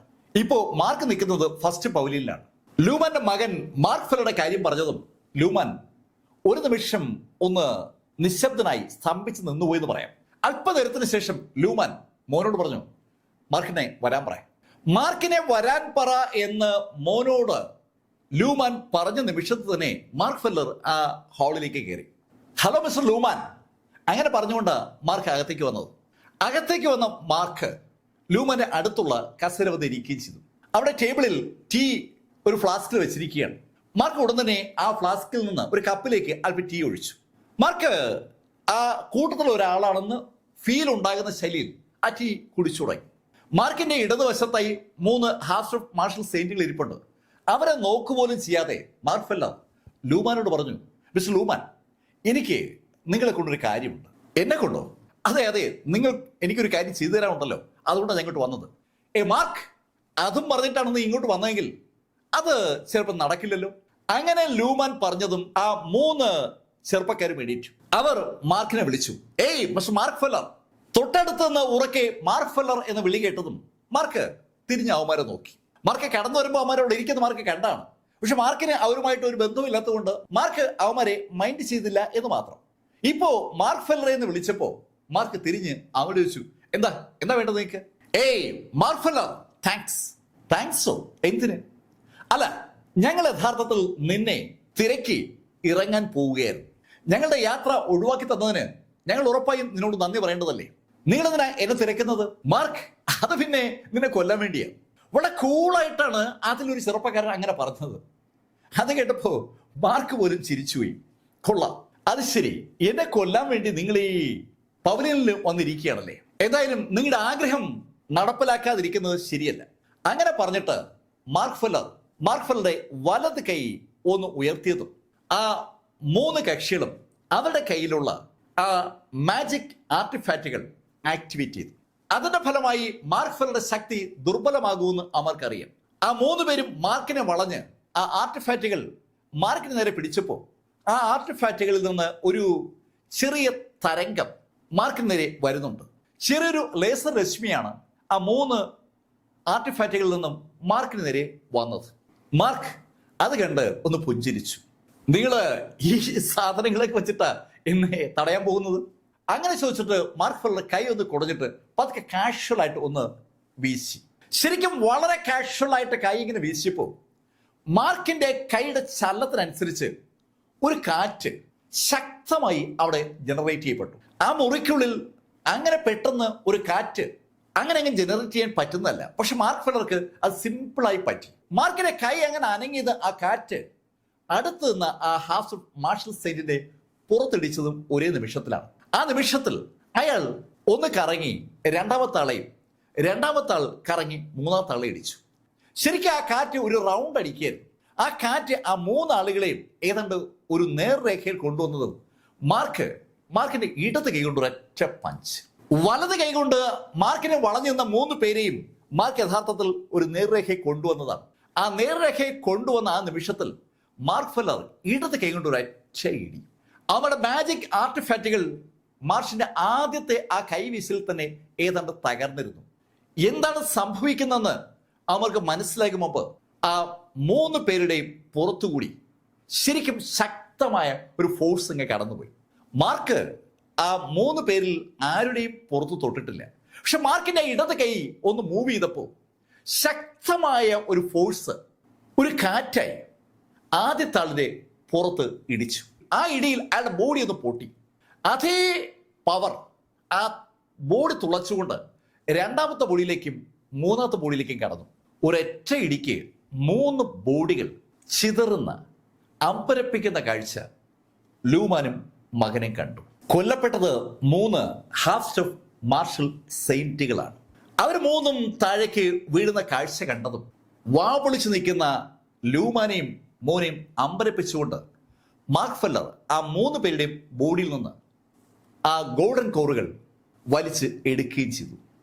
ആ ഗോൾഡൻ കോറുകൾ മാർക്ക് സുരക്ഷിതമായി മാർക്കിന്റെ ആ നിലവറയിലേക്ക് മാറ്റിക്കഴിഞ്ഞതും മാർക്ക് ചിരിച്ചുകൊണ്ട് ലൂമാന്റെ അടുത്തേക്ക് വന്നു. മിസ്റ്റർ ലൂമാൻ, ഞാൻ വന്നത് നിങ്ങളുടെ കൈവശമുള്ള ഒരു സാധനം വാങ്ങാൻ വേണ്ടിയാണ്. മാർക്ക് എന്ത് സാധനം വേണ്ടത്? എനിക്ക് ആ കോസ്മിക് സ്റ്റോൺ വേണം. കോസ്മിക് സ്റ്റോൺ എന്ന് ഇവിടെ പേരിട്ട് വിളിക്കുന്നത് എപ്പോഴോ ഭൂമിയിൽ വീണ് കിട്ടിയ ഒരു ഉൽക്കയുടെ ഭാഗമാണ്. ഏതോ ബഹിരാകാശ ഗോളത്തിൽ നിന്ന് അടർന്നു വീണ ആ കല്ലിന് ഒരു വല്ലാത്ത പവറുണ്ട്. ആ കല്ലിൽ എന്തൊക്കെ മെറ്റലുകളാണ് ഉള്ളതെന്ന് പോലും ആർക്കും അറിയത്തില്ല. ആ കല്ലിൽ ഒരു ഭാഗം ഇവിടെ ഈ പവൻ ഓഫ് ഹെവൻലി സീക്രട്സിലുണ്ട്. അതാണ് മാർക്ക് ചോദിക്കുന്നത്. മാർക്ക് ആ കല്ല് ചോദിച്ചതും ലൂമാൻ മാർക്കിനോട് പറഞ്ഞു, മാർക്ക്, അത് പറ്റത്തില്ല, അത് ഞങ്ങളുടെ അസറ്റാണ്. നോക്ക്, അസറ്റാണോ നിങ്ങളുടെ ജീവനാണോ വലുത്? അതാണ് ആദ്യം നിങ്ങൾ ആലോചിക്കേണ്ടത്. മാർക്കിന്റെ ആ ചെറിയ ഡയലോഗിൽ എല്ലാം ഉണ്ട്. അത് മനസ്സിലാക്കിയ ലൂമാൻ മാർക്കിനോട് പറഞ്ഞു, മാർക്ക്, ഞാൻ ആ കല്ല് തരാം. പകരമായിട്ട് മാർക്ക് ഇവിടെ എടുത്തുകൊണ്ട് പോയാൽ ആ റിങ് തിരിച്ചു തരൂ. ഇപ്പൊ മാർക്കിന്റെ കയ്യിൽ ഒന്നിലധികം മാന്ത്രിക നിലവറകളുണ്ട്. അതുകൊണ്ട് തന്നെ മാർക്കിന് ആ റിങ് തിരിച്ചു കൊടുക്കാൻ ഒരു ബുദ്ധിമുട്ടും ഉണ്ടാകേണ്ട കാര്യമില്ല. ലൂമാൻ അത് പറഞ്ഞപ്പോ മാർക്ക് ലൂമാനോട് പറഞ്ഞു, നോക്ക്, എനിക്ക് ഇഷ്ടമില്ലാത്തത് ഈ കാര്യമാണ് എന്നോട് വിലപേശുന്നത്. ഞാൻ 3 സെക്കൻഡ് വരെ എണ്ണും. അതിനിടയിൽ നിങ്ങളൊരു തീരുമാനം എടുത്തില്ലെങ്കിൽ പിന്നെ എന്ത് സംഭവിക്കുമെന്നതിനെ കുറിച്ച് നിങ്ങൾക്ക് അറിയാമെന്ന് കരുതുന്നു. അങ്ങനെ പറഞ്ഞിട്ട് മാർക്ക് 1 എന്ന് എണ്ണിയതും ലൂമാന്റെ മകൻ മാർക്കിനോട് പറഞ്ഞു, ഞാൻ കൊണ്ടുവരാം. മാർക്ക് എന്തും ചെയ്യുമെന്നുള്ള കാര്യത്തിൽ ലൂമാന്റെ മകന് സംശയമൊന്നുമില്ല. അതുകൊണ്ട് അവൻ മാർക്ക് 1 എന്ന് എണ്ണിയപ്പോൾ തന്നെ കാര്യം സമ്മതിച്ചത്. ഏകദേശം ഒരു 8 മിനിറ്റ് കഴിഞ്ഞപ്പോൾ ആ ചെറുപ്പക്കാരൻ ഒരു കല്ലുമായി അവിടെ എത്തി. ആ കല്ല് കയ്യിലേക്ക് വാങ്ങിച്ച മാർക്ക് അതൊന്ന് പരിശോധിച്ചു. ഭൂമിയിൽ കാണപ്പെടുന്ന ശൈലിയിലുള്ള കല്ലൊന്നുമല്ല. ഭൂമിയിലുള്ള ഏത് കല്ലിനേക്കാളും പ്രായമുള്ള ഒരു കല്ലാണ്. അത് ഏകദേശം ഒറ്റ നോട്ടത്തിൽ തന്നെ വ്യക്തമാണ്. നല്ല പഴക്കമുള്ള ആ കല്ല് കൈക്കലാക്കിയ മാർക്ക് ലൂമാനോടും മോനോടും താങ്ക്സ് പറഞ്ഞിട്ട് അവിടെ നിന്ന് വേഗം പുറത്തിറങ്ങി. ഏകദേശം സന്ധ്യയായപ്പോ മാർക്ക് ഡിവൈൻ ആൽക്കെമിസ്റ്റ് പൗലിയിൽ മടങ്ങിയെത്തി. മാർക്ക് ആ കല്ല് ആ ഫോർമേഷന്റെ കേന്ദ്ര ബിന്ദുവായി മാർക്ക് സങ്കല്പിച്ചിരിക്കുന്ന സ്ഥലത്ത് ഘടിപ്പിച്ചു. ഇപ്പോ അതിശക്തമായ ഒരു കേന്ദ്ര ബിന്ദുവുണ്ട്. ആ കേന്ദ്ര ബിന്ദുവിനെ കണക്ട് ചെയ്തുകൊണ്ട് അനവധി കോർണർ സ്റ്റോണുകളുമുണ്ട്. ആ കോർണർ സ്റ്റോണുകളിൽ കേന്ദ്ര ബിന്ദുവും ശക്തമാണ്. അതുകൊണ്ട് തന്നെ മാർക്കിന്റെ ആ ഫോർമേഷൻ ശരിക്കും ശക്തമാണ്. ശക്തമായ ആ ഫോർമേഷനെ നിയന്ത്രിക്കാൻ പൗലി മാസ്റ്റർക്ക് ഈസി ആയിട്ട് പറ്റും. മാർക്ക് പൗലി മാസ്റ്റർ വിളിച്ച് കാര്യങ്ങളൊക്കെ ബോധ്യപ്പെടുത്തി കഴിഞ്ഞിട്ട് പൗലി മാസ്റ്ററോട് പറഞ്ഞു, പൗലി മാസ്റ്റർ, നാളെ ഞാൻ വീണ്ടും ന്യൂ സെലസ്റ്റർ വരുന്നു പോകും. ആ പർപ്പിൾ ഡ്രസ്സുകാരുടെ മീറ്റിംഗ് നാളെയാണെന്നാണ് ഞാൻ അറിഞ്ഞത്. ന്യൂ സെലസ്റ്ററിൽ പോയ സമയത്ത് മാർക്ക് ആ വിവരം ഒന്ന് തിരക്കിയിരുന്നു. ന്യൂ ഇയർ പ്രമാണിച്ച് എല്ലാ വർഷവും നടത്താറുള്ള പർപ്പിൾ ഡ്രസ്സുകാരുടെ മീറ്റിംഗ് ജിങ്ദു മാർഷൽ ആർട്സ് അസോസിയേഷന്റെ കോൺഫറൻസ് ഹാളിൽ നാളെ നടക്കാൻ പോവുകയാണ്. ആ വിവരം അറിഞ്ഞുകൊണ്ടാണ് മാർക്ക് ഡിവൈൻ ആൽക്കെമിസ്റ്റ് പൗലിലേക്ക് മടങ്ങിയിരിക്കുന്നത്. മാർക്ക് പറഞ്ഞ കാര്യം കേട്ടതും പൗലി മാസ്റ്റർ മാർക്കിനോട് പറഞ്ഞു, മാർക്ക് ശ്രദ്ധിക്കണേ, മാർക്കിനെ തീർക്കാൻ അവന്മാർ ഒരുപാട് തവണയായി ശ്രമിക്കുന്നതാണ്. അതുകൊണ്ട് തന്നെ അപകട സാധ്യതയുണ്ട്. പൗലി മാസ്റ്റർ, ഒരു മാർഷൽ സെയിന്റ് രംഗത്തിറങ്ങാത്തിടത്തോളം കാലം എനിക്ക് ഭയമൊന്നുമില്ല. ഹാഫ് ഓഫ് മാർഷൽ സെയിന്റുകൾ വിചാരിച്ചാലും മാർക്കിനെ ഒന്നും ചെയ്യാൻ കഴിയില്ല എന്നുള്ള സത്യം മാർക്ക് പൗലി മാസ്റ്ററെ ബോധ്യപ്പെടുത്തിയതാണ്. മാർക്ക് പറഞ്ഞ കാര്യം കേട്ടപ്പോൾ പൗലി മാസ്റ്റർ മാർക്കിനെ അനുഗ്രഹിച്ചു വിട്ടു. പിറ്റേന്ന് നേരം പുലർന്നപ്പോൾ തന്നെ മാർക്ക് ന്യൂ സെലസ്റ്ററിലേക്ക് തിരിച്ചു. രാവിലെ 10 മണി ജിങ്ദു മാർഷൽ ആർട്സ് അസോസിയേഷന്റെ ആ കോമ്പൗണ്ടിനകത്ത് അനവധി അടിപൊളി കാറുകൾ വന്ന് നിൽക്കുകയാണ്. വില കൂടിയ വലിയ കാറുകളാണ് അതിൽ പലതും. ജിങ്ദു മാർഷൽ ആർട്സ് അസോസിയേഷനുമായി ബന്ധപ്പെട്ട പർപ്പിൾ വസ്ത്രധാരികളിൽ പലരും താമസിക്കുന്നത് ന്യൂ സെലസ്റ്ററിൽ തന്നെയുള്ള പല സ്ഥലത്തുമാണ്. ചിലരൊക്കെ സമീപത്തുള്ള പട്ടണങ്ങളിലാണ്. അവിടെ നിന്നൊക്കെ അവർ അതിരാവിലെ എത്തിയിരിക്കുകയാണ്. കാറുകളിൽ നിന്ന് പുറത്തിറങ്ങി മുന്നോട്ട് നടക്കുമ്പോൾ പലരും പരസ്പരം പരിചയപ്പെടുകയും പരിചയം പുതുക്കുകയും ചെയ്യുന്നുണ്ട്. എത്ര നാളായി കണ്ടിട്ട്, അങ്ങനെയുള്ള ചോദ്യങ്ങളും കുശലാന്വേഷണങ്ങളൊക്കെ ആയി അവരെല്ലാവരും ആ ഹാളിനടുത്തേക്ക് വന്നു. ഹാളിനടുത്ത് അവരെത്തുമ്പോൾ അവര് ഷിയാ ഹാങ്ങിനെ കണ്ടു. ഷിയാ ഹാങ് അവരോട് പറഞ്ഞു, ഇപ്രാവശ്യം ഒരു പ്രത്യേകത ഉണ്ട്. എന്താ പ്രത്യേകത പ്രസിഡന്റ് ഷിയാ ഹാങ്? പർപ്പിൾ ഡ്രസ്സുകാർ സാധാരണഗതിയിൽ ഷിയാ ഹാങ്ങിനെ അനുസരിക്കുന്നവരോ അംഗീകരിക്കുന്നവരോ അല്ല. അവർ സാധാരണ റിപ്പോർട്ട് ചെയ്യുക ഗ്രാനി ക്വിനോടാണ്. ഇപ്പൊ ഗ്രാനി ക്വിൻ ഇല്ല, അതുകൊണ്ടാണ് അവർ ഷിയ ഹാങ്ങിനോട് സംസാരിക്കുന്നത്. ഷിയ ഹാങ്ങിനേക്കാൾ എബിലിറ്റിയിൽ വളരെ മുകളിലാണ് ഈ പർപ്പിൾ ഡ്രസ്സുകാർ. അവരെല്ലാം പീക്ക് ലെവൽ മാർക്യൂസുകളാണ്. ഇപ്പോ ഷിയ ഹാങ്ങും ഏതാണ്ട് പീക്ക് ലെവൽ മാർക്യൂസായി മാറിക്കൊണ്ടിരിക്കുകയാണ്. ഷിയ ഹാങ് അവരോട് പറഞ്ഞു, ഈ പ്രാവശ്യം നിങ്ങളോട് സംസാരിക്കുന്നത് ഹൈറപ്സ് ആണ്. ഷിയ ഹാങ് പറഞ്ഞ വാചകം കേട്ട് ആ പർപ്പിൾ ഡ്രസ്സുകാർ ശരിക്കും ഞെട്ടിയെന്ന് തന്നെ പറയാം. എത്രയോ കാലങ്ങളായി അവരൊക്കെ ജിങ്ദു മാർഷൽ ആർട്സ് അസോസിയേഷനുമായി ബന്ധപ്പെട്ട് പ്രവർത്തിക്കുകയാണ്. പക്ഷെ ഇതുവരെയായിട്ടും അവർക്ക് ഒരിക്കൽ പോലും ഹൈറപ്സുകളുമായിട്ട് സംസാരിക്കാനോ അവരെ കാണാനോ അവസരം കിട്ടിയിട്ടില്ല.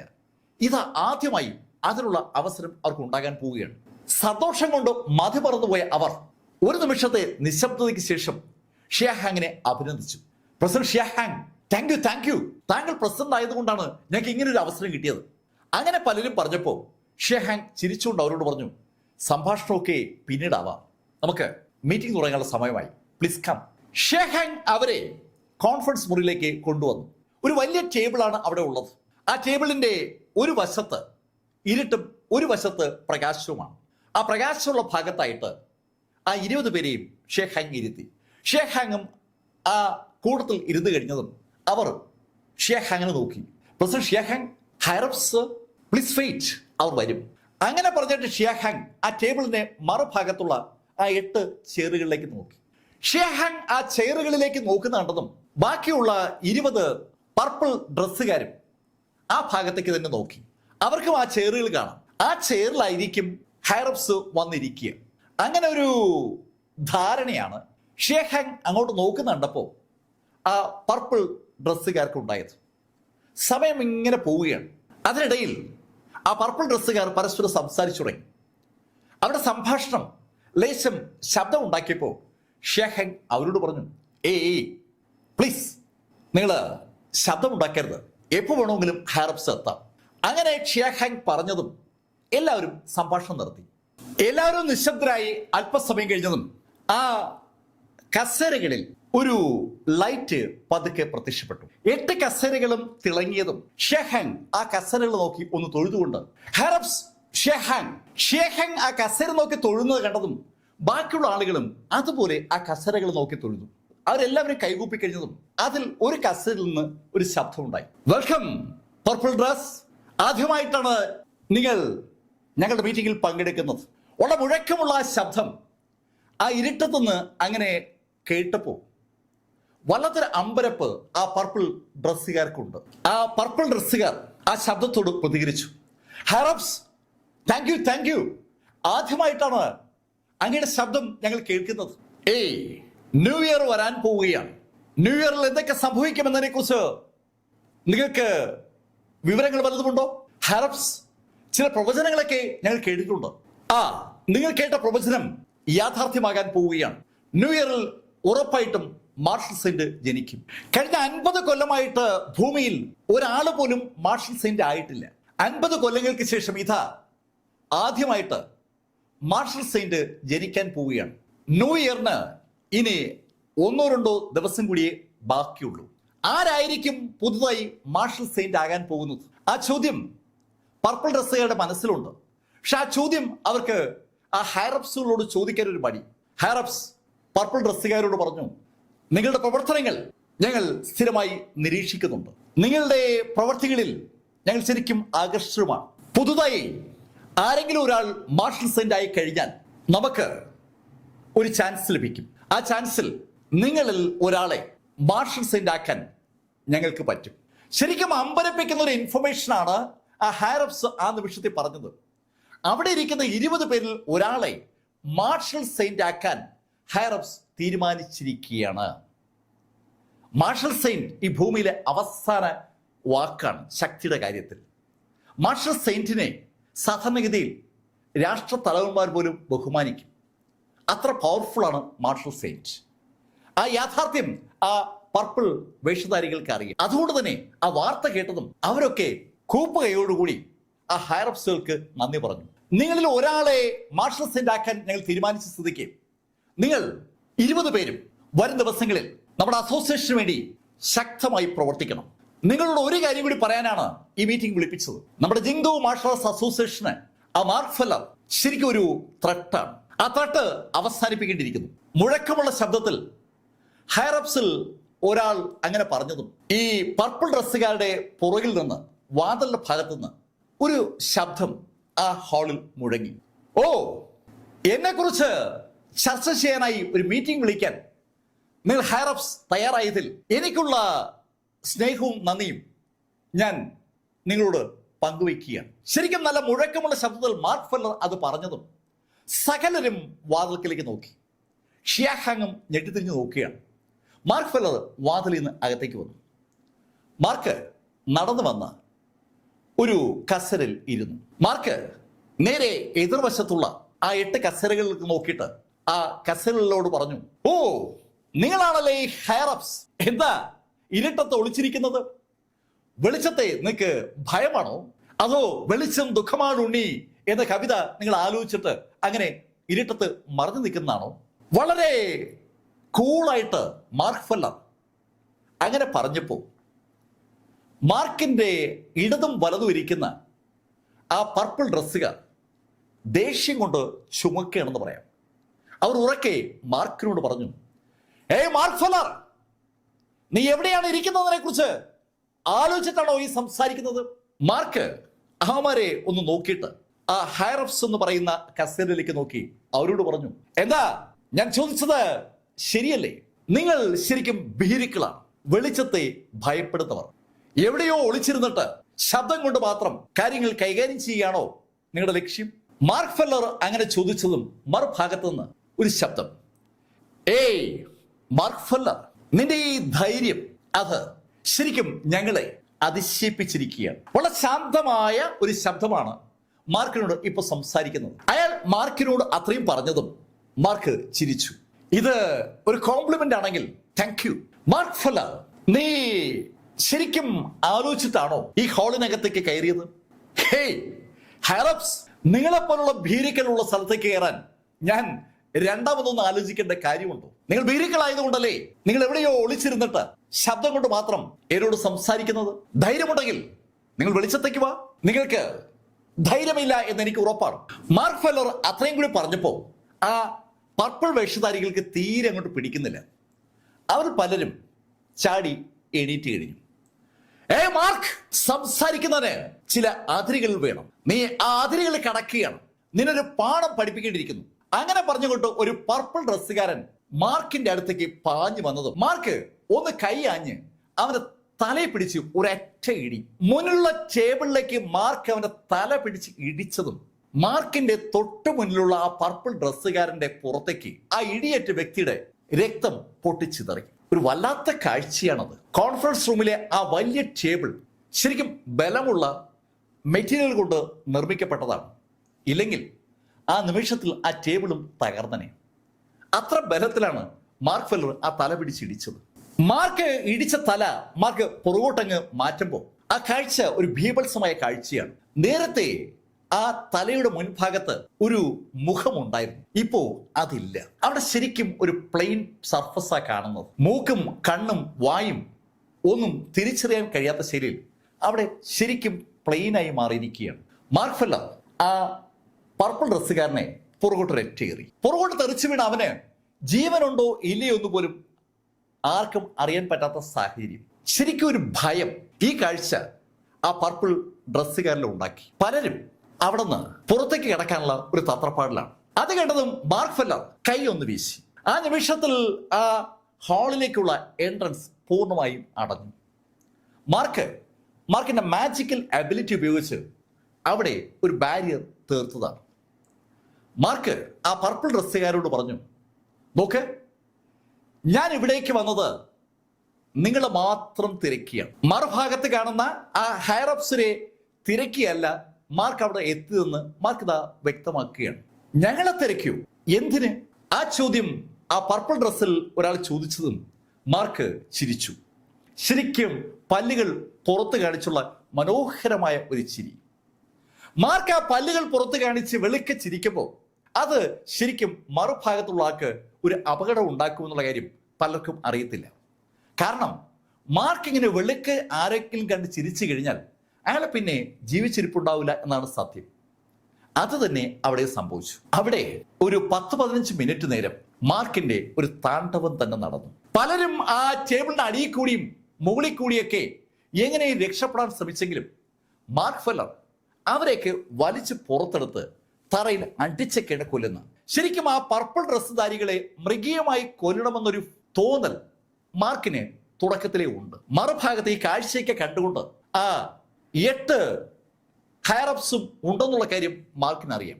മാർക്ക് ആ ആളുകളെ കൊല്ലുന്നതിനിടയിൽ മാർക്ക് ആ വാതിലിലുള്ള ബാരിയർ എടുത്തു മാറ്റുകയും ചെയ്തു. അത് ഒരു സൂചനയാണ്. ഷിയ ഹാങ്ങിന് രക്ഷപ്പെടാനുള്ള ഒരു അവസരം മാർക്കായി ഉണ്ടാക്കിയതാണ്. മാർക്ക് ആ ബാരിയർ എടുത്തു മാറ്റിയത് പോലും വളരെ ശ്രദ്ധാപൂർവമാണ്. ഹയറപ്സിന് ഒരു സംശയം തോന്നാത്ത ശരിയിൽ മാർക്ക് ഒരാളെ എടുത്ത് ആ വാതിൽ നേരെ ആഞ്ഞെറിയായിരുന്നു. ആ നിമിഷത്തിൽ ആ എറിയുടെ ശക്തിയിൽ വാതിൽ അങ്ങ് തുറന്നതാണ്. കണ്ടാൽ മാർക്ക് ഫെല്ലറുടെ ആ എറിയിൽ വാതിൽ തുറന്നു എന്നേ തോന്നത്തുള്ളൂ. പക്ഷെ യഥാർത്ഥത്തിൽ മാർക്ക് ഫെല്ലർ മാർക്കിന്റെ ആ മാന്ത്രിക പവർ ആ ഭാഗത്ത് പിൻവലിച്ചതാണ്. ഏകദേശം ഒരു 10-15 മിനിറ്റ് കഴിഞ്ഞപ്പോൾ ആ 20 പർപ്പിൾ ഡ്രസ്സുകാരുടെയും ഗോൾഡൻ കോറ് മാർക്കിന്റെ കയ്യിലുണ്ട്. മാർക്ക് ആ ഗോൾഡൻ കോറുകൾ മുഴുവൻ ആ മേശപ്പുറത്ത് വെച്ചു. അതിനുശേഷം ഓരോ ഗോൾഡൻ കോറായി എടുത്ത് മാർക്കിന്റെ മാന്ത്രിക നിലവറിലേക്ക് പതുക്കെ പതുക്കെ ഇടുകയാണ്. ഈ കാഴ്ച ലൈവായി കാണുകയാണ് ആ 8 പേരും. മാർക്ക് ആ പ്രവൃത്തി കംപ്ലീറ്റ് ചെയ്യുന്നവരെ ആ 8 പേരും ഒരു അക്ഷരം പോലും മിണ്ടിയില്ല. മാർക്ക് ആ ആക്ടിവിറ്റീസ് കംപ്ലീറ്റ് ചെയ്തതും ഒരു ശബ്ദം മാർക്ക് കേട്ടു. ഏയ് മാർക്ക് ഫെല്ലർ, നീ ചെയ്ത കാര്യത്തിന്റെ ഭവിഷ്യത്ത് എന്താണെന്ന് നിനക്കറിയാവോ? ആ ചോദ്യം കേട്ടതും മാർക്ക് ആ 8 പേരെ നോക്കി ഒന്ന് ചിരിച്ചു. ഹീ, ഒരു പ്രത്യേക ശബ്ദം ഉണ്ടാക്കിക്കൊണ്ട് മാർക്ക് ചിരിച്ചത്. മാർക്ക് അവരെ കളിയാക്കി ചിരിച്ചുകൊണ്ട് മാർക്ക് പറഞ്ഞു, നിങ്ങൾക്ക് എന്നെ ഒന്നും ചെയ്യാൻ പറ്റില്ല, അതെനിക്ക് നന്നായിട്ട് അറിയാം. പിന്നെ നിങ്ങളുടെ കയ്യിൽ മാർഷൽ സെയിന്റ് ഉണ്ടെന്നും എനിക്കറിയാം. ആ മാർഷൽ സെയിന്റിന് പക്ഷേ ഈ ലോകത്തേക്ക് ഇറങ്ങി വന്ന് എന്നെ നേരിടാൻ പറ്റില്ല എന്ന കാര്യവും എനിക്കറിയാം. അപ്പൊ പിന്നെ ഞാൻ എന്തിനാ നിങ്ങൾ ഭയപ്പെടുന്നത്? അങ്ങനെ മാർക്ക് ചോദിച്ചതും അകത്തുനിന്ന് ഒരു ശബ്ദം, ആദ്യമായിട്ടാണ് ആ ശബ്ദം മാർക്ക് കേൾക്കുന്നത്. ഒരു സ്ത്രീയുടെ ശബ്ദമാണ്. ഏയ് മാർക്ക് ഫെല്ലർ, ഞാൻ നീ വന്നത് മുതൽ നിന്നെ ശ്രദ്ധിക്കുകയാണ്. ശരിക്കും നിന്റെ ഈ ധൈര്യം ഞാൻ ഞങ്ങളുടെ ജിങ്ദു മാർഷൽ ആർട്സ് അസോസിയേഷന് വേണ്ടി മുതൽ കൂട്ടിയാൽ എന്തെന്ന് ആലോചിക്കുകയാണ്. ഏയ് നിങ്ങൾ എന്താ ഉദ്ദേശിക്കുന്നത്? മാർക്ക്, ഞങ്ങൾ നിന്നെ ജിങ്ദു മാർഷൽ ആർട്സ് അസോസിയേഷന്റെ പ്രസിഡന്റ് ആക്കിയാലോ എന്ന് ആലോചിക്കുകയാണ്. അത് കേട്ടപ്പോ മാർക്ക് അത് ചിരിച്ചു പോവുകയാണ്. ഏയ് നിങ്ങൾ എന്തായി പറയുന്നത്? അതെ മാർക്ക്, നിനക്ക് പോലും ചിന്തിക്കാൻ പറ്റാത്ത കാര്യമാ ഞങ്ങൾ ആലോചിച്ചത്. ജിങ്ദു മാർഷൽ ആർട്സ് അസോസിയേഷന് ശക്തനായ ഒരാളാണ് പ്രസിഡന്റായി ഉണ്ടാകേണ്ടത്. നീയാണ് അതിന് പറ്റിയ ആൾ. നിനക്ക് നിന്റെ ആവശ്യങ്ങൾക്കനുസരിച്ച് എന്ത് വേണമെങ്കിലും ചെയ്യാം. ഈ ലോകം മുഴുവൻ നിന്നെ ബഹുമാനിക്കുകയും ചെയ്യും. അത് കേട്ടപ്പോൾ മാർക്ക് ഒന്ന് ചിരിച്ചു. ഓക്കെ, നിങ്ങൾ പറഞ്ഞ കാര്യം എനിക്ക് മനസ്സിലായി. പക്ഷേ എൻ്റെ ലക്ഷ്യവും എൻ്റെ ആഗ്രഹവും നിങ്ങളുടെ ഈ ഓഫറും തമ്മിൽ ബന്ധപ്പെടില്ല. എനിക്കൊരിക്കലും നിങ്ങളുടെ ഈ അസോസിയേഷന്റെ തലപ്പത്ത് കയറാൻ താല്പര്യമില്ല എന്നാണ് സത്യം. മാർക്ക് ഫെല്ലർ, നീ അത് പറയരുത്. ഞങ്ങൾക്ക് കൃത്യമായിട്ടും അറിയാം നിന്റെ ഉദ്ദേശം എന്താണെന്ന്. നിനക്ക് ഞങ്ങളെ ഔട്ടാക്കിയിട്ട് പുതിയൊരു പ്രസ്ഥാനം ഉണ്ടാക്കി അതിന് തലപ്പത്ത് വരണമെന്നല്ലേ താല്പര്യം. ഞങ്ങളായിട്ട് നിന്റെ ആഗ്രഹം സാധിച്ചു തരാം എന്നാ പറഞ്ഞത്. മാർക്ക് ഫെല്ലർ ആ ഗ്രീൻ മൗണ്ട് വില്ല സ്റ്റാർട്ട് ചെയ്തിരിക്കുന്നത് തന്നെ ഒരു വലിയ സെക്ഷൻ ഉണ്ടാക്കാൻ വേണ്ടിയാണ്. ആ സെക്ഷൻ നാളെ ജിങ്ദു മാർഷൽ ആർട്സ് അസോസിയേഷനെ മറികടക്കണമെന്നുള്ളതാണ് മാർക്കിന് ആഗ്രഹം. അത് മാർക്ക് പറയാതെ തന്നെ അവർക്കറിയാം. ഇപ്പൊ ഇതാ അതിനുള്ള അവസരം അവർ തന്നെ കൊടുക്കുകയാണ്. അവരെ വീണ്ടും അങ്ങനെ പറഞ്ഞതും മാർക്ക് ഫെല്ലർ അവരോട് പറഞ്ഞു, നിങ്ങൾ ഈ പറഞ്ഞ ഓഫർ എനിക്ക് തികച്ചും സ്വീകാര്യമല്ല. പക്ഷെ ഞാനൊരു കണ്ടീഷൻ അങ്ങോട്ട് വയ്ക്കാം. നിങ്ങളുടെ ആ മിസ്റ്റിക് വേൾഡ് ഉണ്ടല്ലോ, എന്റെ കണക്കൂട്ടം അനുസരിച്ച് അത് നിങ്ങളുടെ സെക്കൻഡ് മിസ്റ്റിക് വേൾഡ് ആണ്. അത് നിങ്ങൾ എനിക്ക് നൽകുകയാണെങ്കിൽ നിങ്ങൾ പറഞ്ഞ കണ്ടീഷൻ ഞാൻ അംഗീകരിക്കാം. മാർക്ക് ഫെല്ലർ പറഞ്ഞത് കേട്ടതും ഒരു പുരുഷ ശബ്ദം മാർക്കിനോട് പറഞ്ഞു, മാർക്ക്, നിന്റെ ആവശ്യം എനിക്ക് മനസ്സിലായി. സെക്കൻഡ് മിസ്റ്റിക് വേൾഡ് നിനക്ക് വിട്ടുതരുന്നതിലും ഞങ്ങൾക്ക് വിരോധമൊന്നുമില്ല. പക്ഷേ നീ ഒരു കാര്യം സമ്മതിക്കേണ്ടി വരും. എന്താ അത്?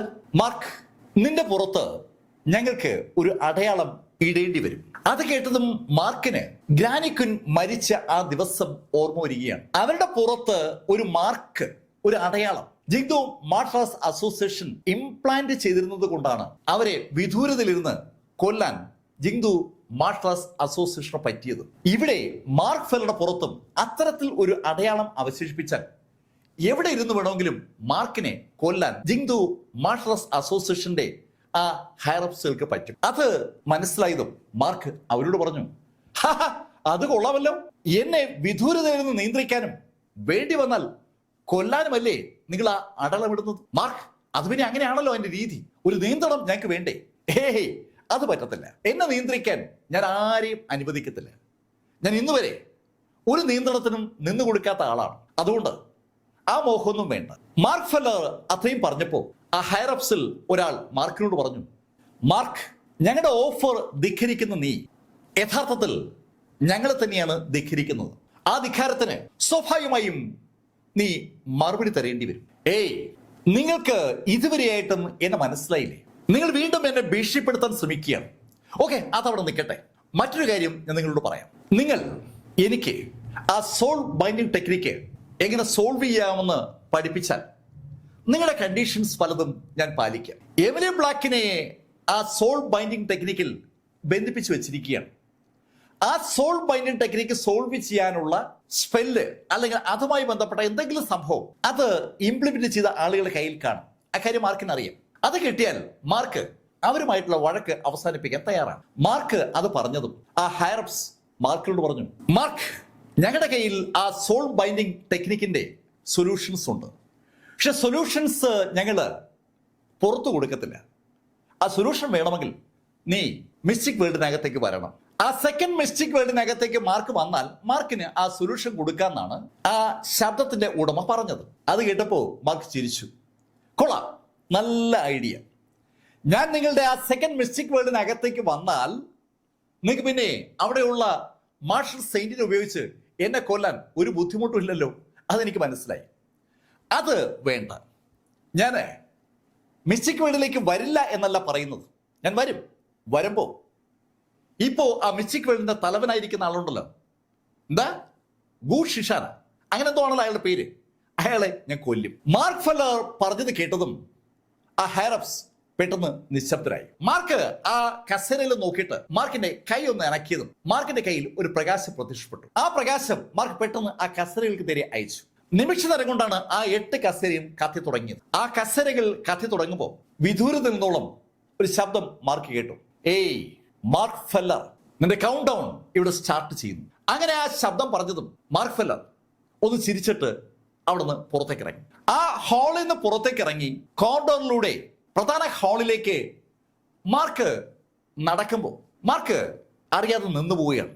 നിന്ന മാർക്ക് കാല് ഒന്ന് പൊക്കി തറയിൽ ആഞ്ഞൊരൊറ്റ ചവിട്ട്. ശരിക്കും വൻ ശബ്ദത്തോടുകൂടി മാർക്ക് ഫെല്ലർ ആ തറയിൽ ആഞ്ഞ് ചവിട്ടിയതും അത് ആ തറ ഒന്ന് കിടുക്കി. തൽഫലമായി തറയുന്ന ഒരു തരംഗം എല്ലാ ഭാഗത്തേക്കും ഉണ്ടാവുകയാണ്. ആ തരംഗം മാർക്ക് ചവിട്ടിയ ആ പ്രഭവ കേന്ദ്രത്തിൽ നിന്ന് ചുറ്റും വ്യാപിച്ചതും സമീപത്തുള്ള ചുവരുകൾ പറ ഇടിഞ്ഞ് താഴേക്ക് വീണു തുടങ്ങി. ശരിക്കും അമ്പരപ്പിക്കുന്ന വേഗതയിൽ മാർക്ക് ഫെല്ലറുടെ ചുറ്റുമുള്ള ആ ചുവരുകൾ ഇടിഞ്ഞു വീണു തുടങ്ങിയതും മാർക്ക് പുറത്തേക്ക് നടക്കുകയാണ്.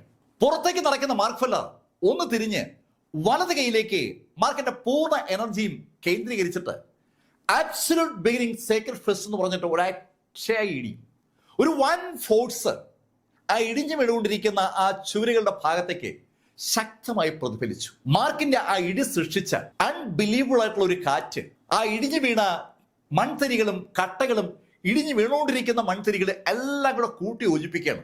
ആ കാറ്റ് അതിശക്തമായി തൊട്ടുമുള്ള ചുവരി വന്നിടിച്ചു. ആ ചുവര് തൽഫലമായി താഴേക്ക് വീഴുകയാണ്. അപ്പോഴും ആ കാറ്റ് മുന്നോട്ട് പോവുകയാണ്. ഏതാനും സെക്കൻഡ് കഴിഞ്ഞതും ആ കാറ്റ് പോയ വഴിയിലുള്ള സകല ചുവരുകളും താഴേക്ക് വീണു. ആ ചുവരുകളുടെ ഇടതും വലതുമുള്ള ചുവരുകളും തൽഫലമായി ഇടിഞ്ഞ് താഴേക്ക് വീണു തുടങ്ങി. മാർക്ക് ഫെല്ലർ ഈ സമയത്ത് ആ കെട്ടിടത്തിന്റെ പുറത്തെത്തിയിരുന്നു. പുറത്തെത്തുന്ന മാർക്ക് ഫെല്ലറുടെ പുറകിലായി ആ ജിങ്ദു മാർഷൽ ആർട്സ് അസോസിയേഷന്റെ കെട്ടിടങ്ങൾ ഒന്നൊന്നായി താഴേക്ക് വീഴുന്ന ശബ്ദം കേൾക്കുക. റോഡിൽ കൂടെ പോവുകയായിരുന്ന ആളുകൾ ആ ശബ്ദം കേട്ട് അമ്പരപ്പോടെ ഗേറ്റിൽ കൂടെ നോക്കുമ്പോൾ പൊടിപടലങ്ങൾ മാത്രമാണ് അവർ കാണുന്നത്. അത് കണ്ട ചിലർ അടുത്തേക്കുന്ന ആളോട് പറയുകയും ചെയ്തു, ഇതെന്താ ഇവിടെ ഭൂകമ്പമാണോ? അത് കേട്ടതും മറ്റാൾ പറഞ്ഞു, എന്ത് വെടിത്തരാ നിങ്ങൾ പറയുന്നത്? ഒരു ഏരിയയിൽ മാത്രമേ എങ്ങനെ ഭൂകമ്പം വരും? ഗേറ്റിനകത്ത് ഭൂകമ്പവും പുറത്ത് ഭൂകമ്പം ഇല്ലാതിരിക്കുന്ന ഒരു സാഹചര്യം ഉണ്ടാവില്ലല്ലോ. അപ്പോൾ വേറൊരാൾ പറഞ്ഞു, ഇനി ഇവര് റിനോവേറ്റ് ചെയ്യാൻ വേണ്ടി എന്തെങ്കിലും ചെയ്യണോ? എടോ, കെട്ടിടം പൊളിച്ചു കളഞ്ഞിട്ടാണോ ആരെങ്കിലും റിനോവേറ്റ് ചെയ്യുന്നത്? അത് ശരിയാണല്ലോ. ആളുകൾ പല ശൈലിയിൽ സംസാരിക്കുമ്പോഴേക്കും മാർക്ക് ഫെല്ലർ ആ ആൾക്കൂട്ടത്തിന്റെ ഭാഗമായി അലിഞ്ഞ് ചേർന്ന് കഴിഞ്ഞിരുന്നു. മാർക്ക് അവിടെ നിന്ന് ഡിവൈൻ ആൽക്കമിസ്റ്റ് പവലിയനിലേക്ക് യാത്ര ചെയ്യുമ്പോൾ ശരിക്കും ഈ രംഗങ്ങൾ അനവധി ആളുകൾ ക്യാമറയിൽ പകർത്തുന്നുണ്ട്. ക്യാമറയിൽ പകർത്തിയ ആളുകൾ ആ നിമിഷം തന്നെ അത് വിവിധ മാധ്യമങ്ങൾ വഴി പ്രസിദ്ധീകരിക്കുകയാണ്. പെട്ടെന്ന് തന്നെ അത് മാർഷൽ ആർട്സ് ഫോറത്തിനകത്തും എത്തി. പൈറോയിലെ ഏറ്റവും ശക്തമായ മാർഷൽ ആർട്സ് സംഘടനയായ ജിങ്ദു മാർഷൽ ആർട്സ് അസോസിയേഷൻ ഇതാ തകർന്നു തരിപ്പണമായിരിക്കുന്നു. ഇപ്പൊ ദൂരം നോക്കിയാൽ അങ്ങ് ദൂരേക്ക് വ്യാപിച്ചു കിടക്കുന്ന ഒരു തരിശു ഭൂമിയാണ് കാണുക. ശരിക്കും ആ തരിശു ഭൂമിയുടെ അപ്പുറത്ത് സെക്കൻഡ് മിസ്റ്റിക് വേൾഡ് സ്റ്റാർട്ട് ചെയ്യുന്നുണ്ട്. സെക്കൻഡ് മിസ്റ്റിക് വേൾഡ് കഴിഞ്ഞാൽ പിന്നെ വരുന്നത് മാർഷൽസ് അക്കാഡമിയാണ്. അത് അങ്ങനെ തന്നെ നിൽപ്പുണ്ട്. ഈ അസോസിയേഷനുള്ള ഭാഗത്തുള്ള ജയിൽ ഉൾപ്പെടെയുള്ള സകല ബിൽഡിങ്ങുകളുമാണ് തകർന്ന് തരിപ്പണമായിരിക്കുന്നത്. കെട്ടിടങ്ങൾ വീഴുന്നത് തുടർന്നുകൊണ്ടേയിരിക്കുകയാണ്. എല്ലാ കെട്ടിടങ്ങളും പരസ്പരം കണക്റ്റഡ് ആണ്. അതുകൊണ്ട് തന്നെ ഒന്ന് വീണു തുടങ്ങുമ്പോൾ പിന്നെ അടുത്തത് വീഴേ പറ്റുമെന്നുള്ള സ്ഥിതിയാണ്. ശരിക്കൊരു പ്രഷർ ആ കെട്ടിടങ്ങളെ താഴോട്ട് വലിക്കുന്നുണ്ടെന്ന് പറയാം. ഈ ബിൽഡിംഗ് തകർന്നു തുടങ്ങിയ സമയത്ത് പുറത്തേക്ക് ഓടിയ ഷിയാഹാങ്ങും ഇപ്പോൾ ആൾക്കൂട്ടത്തിന്റെ ഇടയിൽ നിൽക്കുകയാണ്. അതൊക്കെ വിശ്വസിക്കാൻ പറ്റുന്നില്ല. Mark Feller Jingdu martial arts association അവസാനിപ്പിക്കുമെന്ന് ഷിയാഹാങ്ങിനോട് പറഞ്ഞപ്പോൾ ഒരിക്കലും ഷിയാഹാങ് അത് നടക്കുമെന്ന് കരുതിയിരുന്നില്ല. ഇപ്പൊ ഇതാ അയാളുടെ കണ്ണുകൊണ്ട് കാണുകയാണ്. The mighty Jingdu martial arts association ഇതാ വെറും മണ്ണായി മാറിയിരിക്കുന്നു. താൻ തിരഞ്ഞെടുത്തത് ശരിയായ ദിശയാണോ അല്ലയോ എന്ന് ഇപ്പോഴും ഷിയാഹാങ്ങിന് സംശയമുണ്ട്. മാർക്ക് ഇപ്പോ എതിരാക്കിയിരിക്കുന്നത് കൃത്യമായും ആ ഹയറപ്സിനെയാണ്. അവർ ഇനി എന്തും ചെയ്യും. മാർക്കിനെ ഇല്ലാതാക്കാൻ വേണ്ടി അവരെന്തും ചെയ്യുമെന്നുള്ള കാര്യം ഷിയാഹാങ്ങിന് ഉറപ്പാണ്. ഷിയാഹാങ് അങ്ങനെ മനസ്സിൽ വിചാരിക്കുമ്പോൾ മാർഷൽ ആർട്സ് ഫോറത്തിനകത്ത് തകൃതിയായ പോസ്റ്റുകളും കമന്റുകളും ചർച്ചകളും കൊണ്ട് നിറയുകയാണ്. ആരോ ഒരാൾ Mark Feller Jingdu martial arts അസോസിയേഷനിലെ 20 പർപ്പിൾ ഡ്രസ്സുകാരെ കൊലപ്പെടുത്തിയെന്നും ആ അസോസിയേഷന്റെ മുഴുവൻ ബിൽഡിങ്ങുകളും പൊളിച്ചടിക്കുന്നുള്ള കാര്യം കൃത്യമായും കമന്റായി കൊടുത്തിരിക്കുകയാണ്. അതൊരു പോസ്റ്റായി മാറി. ആ പോസ്റ്റിന് താഴെ ആയിരക്കണക്കിന് കമന്റുകളുമായിട്ട് മാർഷൽ ആർട്സുമായി ബന്ധപ്പെട്ട ആളുകൾ കത്തിക്കയറുകയാണ്. വിശ്വസിക്കാനാവുന്നില്ല അവർക്കാർക്കും. 20 പർപ്പിൾ ഡ്രസ്സുകാരെന്ന് പറയുമ്പോൾ 20 പീക്ക് ലെവൽ മാർക്സിസ്റ്റുകളാണ്. ആ 20 പീക്ക് ലെവൽ മാർക്സിസ്റ്റുകളെയും കൊന്നതിന് ശേഷം മാർക്ക് ജിങ്ദു മാർഷൽ ആർട്സ് അസോസിയേഷൻ പൊളിച്ചടുക്കിയിരിക്കുന്നു. ചർച്ചകൾ ആ ശൈലി നടക്കുമ്പോൾ ജിന്യാവുയും ഏത് വേണ്ട ആ ജിങ്ദു മാർഷൽ ആർട്സ് അസോസിയേഷനുമായി കണക്ഷനുള്ള അരിസ്റ്റോക്രാറ്റിക് കുടുംബങ്ങളുടെ സകല ആളുകളും വാ പൊളിച്ചിരിക്കുകയാണ്. ശരിക്കും വിശ്വസിക്കാനാവാത്തൊരു വാർത്ത തന്നെയാണ് അവരെല്ലാവരും കേൾക്കുന്നത്. ഇതേ അവിശ്വസനീയത ആ മിസ്റ്റിക് വേൾഡിനകത്ത് സാക്ഷാൽ ഗു ഷിങ്ങിനും അവന്റെ പിതാവിനുമുണ്ട്. ഗു ഷിങ്ങും ഗു ഷീഷനും ശരിക്കും ആ വാർത്ത അമ്പരപ്പോടെയാണ് വായിക്കുന്നത്. ജിങ്ദു മാർഷൽ ആർട്സ് അസോസിയേഷനെ ഇതാ മാർക്ക് ഫെല്ലർ പൊളിച്ചടുക്കിയിരിക്കുന്നു. ശരിക്കും ജിങ്ദു മാർഷൽ ആർട്സ് അസോസിയേഷൻ അവസാനിപ്പിച്ചിരിക്കുകയാണ്. അവർ രണ്ടുപേരും ആ കാര്യത്തെക്കുറിച്ച് ചർച്ച ചെയ്യുമ്പോൾ പെട്ടെന്ന് അവിടെ ആ 8 ഹയറപ്സും വരുന്ന സിഗ്നൽ അവർക്ക് കിട്ടി. അവർ വേഗം തൊട്ടു മുന്നിലുള്ള ആ ശൂന്യതയിലേക്ക് നോക്കുമ്പോൾ അവിടെ ഒന്നൊന്നായി ആ ഹയറപ്സുകൾ പ്രത്യക്ഷപ്പെട്ടു. അവരുടെ രൂപം പ്രൊജക്റ്റ് ചെയ്ത് വന്നിരിക്കുകയാണ്.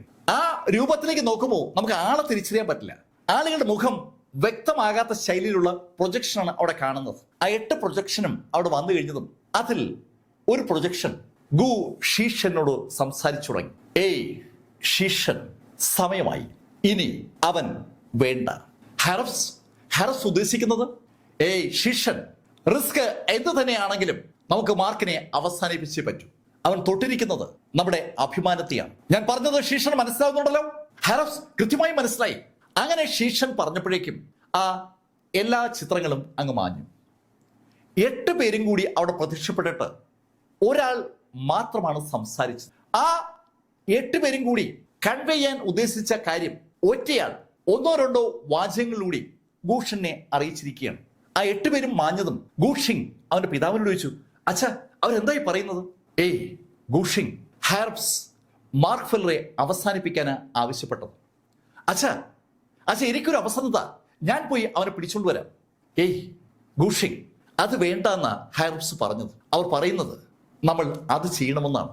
അച്ഛാ അത് ചെയ്യാൻ പോവുകയാണോ? അതെ, അത് ചെയ്തേ പറ്റൂ. അച്ഛാ, ഒരു മാർഷൽ സേറ്റിനെ നമ്മുടെ മിസ്റ്റിക് വേൾഡിൽ നിന്ന് പുറത്തു വിട്ടാൽ അത് ഗാർഡിയനുമായിട്ടുള്ള കരാറ് റദ്ദ് ചെയ്യപ്പോലല്ലേ? ഗുഷിങ് ഹൈറപ്സ് പറഞ്ഞ കാര്യം ഞാൻ ചെയ്തില്ലെങ്കിൽ എന്ത് സംഭവിക്കുമെന്ന് നിനക്കറിയാമല്ലോ. അവർ എന്നെയും കൊല്ലും, നിന്നെയും കൊല്ലും. ഇപ്പോ ഗാർഡിയന്റെ വാക്ക് നമ്മൾ ധിക്കരിച്ചാൽ ഗാർഡിയനും നമ്മളെ കൊല്ലും. പക്ഷേ ഗാർഡിയൻ ഈ കരാറ് വെച്ചിട്ട് 50 കൊല്ലങ്ങൾ കഴിഞ്ഞു. ഗാർഡിയൻ ഇപ്പോൾ ഉണ്ടോ ഇല്ലയെന്ന് പോലും എനിക്കറിയത്തില്ല. അഥവാ ഇവിടെ നിന്ന് ഒരു മാർഷൽ സെയിന്റ് പുറത്തിറങ്ങിയാൽ തന്നെ ഗാർഡിയൻ എങ്ങനെയാണ് അറിയുക? ഗാർഡിയൻ ഈ ഭൂമി മുഴുവൻ നോക്കുന്ന ആളല്ലേ. അതുകൊണ്ട് ഗാർഡിയനെ പറ്റിക്കുന്നതാണ് എളുപ്പം. ഹൈറപ്സിനെ നമുക്ക് പറ്റിക്കാൻ പറ്റില്ല. നീ ഒരു കാര്യം ചെയ്യ്, അദ്ദേഹത്തെ വിളിക്ക്. ഗുഷിങ്ങിന് വളരെ വ്യക്തമായ ഒരു നിർദ്ദേശമാണ് ഗു ഷീഷൻ കൊടുത്തത്. ഒരു മാർഷൽ സെയിന്റിനെ രംഗത്തിറക്കാനായി തീരുമാനിച്ച ഗൂഷൻ ആ സെക്കൻഡ് മിസ്റ്റിക് വേൾഡിലെ അതിശക്തനായ സീസർ എന്നറിയപ്പെടുന്ന മാർഷൽ സെയിന്റിനെ വിളിക്കാനാണ് അദ്ദേഹത്തിന്റെ മകനോട് ആവശ്യപ്പെട്ടത്. ഈ കാര്യങ്ങളൊന്നും അറിയാതെ മാർക്ക് ഫെല്ലർ പൗലിൻ മാസ്റ്ററെ അടുത്തേക്ക് മടങ്ങിയെത്തി. പൗലിൻ മാസ്റ്റർ അടുത്തേക്ക് മാർക്ക് ഫെല്ലർ മടങ്ങിയെത്തിയപ്പോൾ പൗലിൻ മാസ്റ്റർ വാർത്ത വായിച്ചു കഴിഞ്ഞു. ജിങ്ദു മാർഷൽ ആർട്സ് അസോസിയേഷന്റെ ആ ബിൽഡിങ്ങിൽ പൊളിഞ്ഞു വീണതും മാർക്ക് ഫെല്ലർ ആ പർപ്പിൾ ഡ്രസ്സുകാരെ കൊന്നൊടുക്കിയതൊക്കെ പോസ്റ്റുകളും കമന്റുകളുമായി സോഷ്യൽ മീഡിയകൾ മുഴുവൻ നിറഞ്ഞു നിൽക്കുകയാണ്. പ്രത്യേകിച്ച് മാർഷൽ ആർട്സ് ഫോറത്തിന്റെ ആ സൈറ്റിൽ. മാർക്ക് ഫെല്ലറെ കണ്ടതും പൗലിൻ മാസ്റ്റർ മാർക്കിനോട് ചോദിച്ചു, മാർക്ക്, നിനക്ക് കുഴപ്പമൊന്നുമില്ലല്ലോ? ഏയ്, എനിക്കെന്ത് കുഴപ്പം? മാർക്ക് ഫെല്ലറും പൗലിൻ മാസ്റ്ററും അങ്ങനെ സംസാരിച്ചുകൊണ്ടിരിക്കുമ്പോൾ അവർക്ക് അതിശക്തമായ ഒരു എനർജി സോഴ്സ് അവരുടെ ഭാഗത്തേക്ക് വരുന്നത് പോലെ അനുഭവപ്പെട്ടു. രണ്ടുപേർക്ക് ഒരുമിച്ച് തന്നെ ആ ഊർജ്ജ സോഴ്സിന്റെ സാന്നിധ്യം അനുഭവപ്പെട്ടു. ഉടൻ തന്നെ പൗലിൻ മാസ്റ്ററും മാർക്കും കൂടി ആ ഡിവൈൻ ആൽക്കെമിസ്റ്റ് പൗലിന്റെ ഗേറ്റിന്റെ ഭാഗത്ത് വന്നു. അവിടെ അവര് അങ്ങനെ കാത്തു നിൽക്കുമ്പോൾ അവിടേക്ക് ശരിക്കും ശക്തനായ ഒരാൾ കടന്നു വരുന്ന ഫീല് അവർക്കുണ്ടായി. ഒരു ഹാഫ് ഓഫ് മാർഷൽ സെയിന്റ് ആണ് അങ്ങോട്ട് വരുന്നത്. ആ ആള് ദൂരത്ത് വരുന്ന കണ്ടതും മാർക്ക് ഫെല്ലർ പൗലിൻ മാസ്റ്ററോട് പറഞ്ഞു, പൗലിൻ മാസ്റ്റർ, നമ്മുടെ ഫോർമേഷൻ ഫലവത്താണോ എന്ന് പരീക്ഷിക്കാനുള്ള ഒരു സന്ദർഭമാണ്. പൗലിൻ മാസ്റ്റർ അവൻ ഗേറ്റിനടുത്തെത്തുന്നതും ആ ഫോർമേഷൻ ആക്ടിവേറ്റ് ചെയ്യണം. പൗലിൻ മാസ്റ്റർക്കും അതൊന്ന് പരീക്ഷിച്ചു നോക്കാൻ താല്പര്യമുണ്ട്. ഇതാ ഒരു ഹാഫ് ഓഫ് മാർഷൽ സെയിന്റ് അങ്ങോട്ടേക്ക് കടന്നു വരികയാണ്. പൗലിൻ മാസ്റ്റർ മാർക്ക് പറഞ്ഞ അനുസരിച്ച് ആ ഫോർമേഷന്റെ കേന്ദ്ര ബിന്ദുവിലേക്ക് നടന്നു.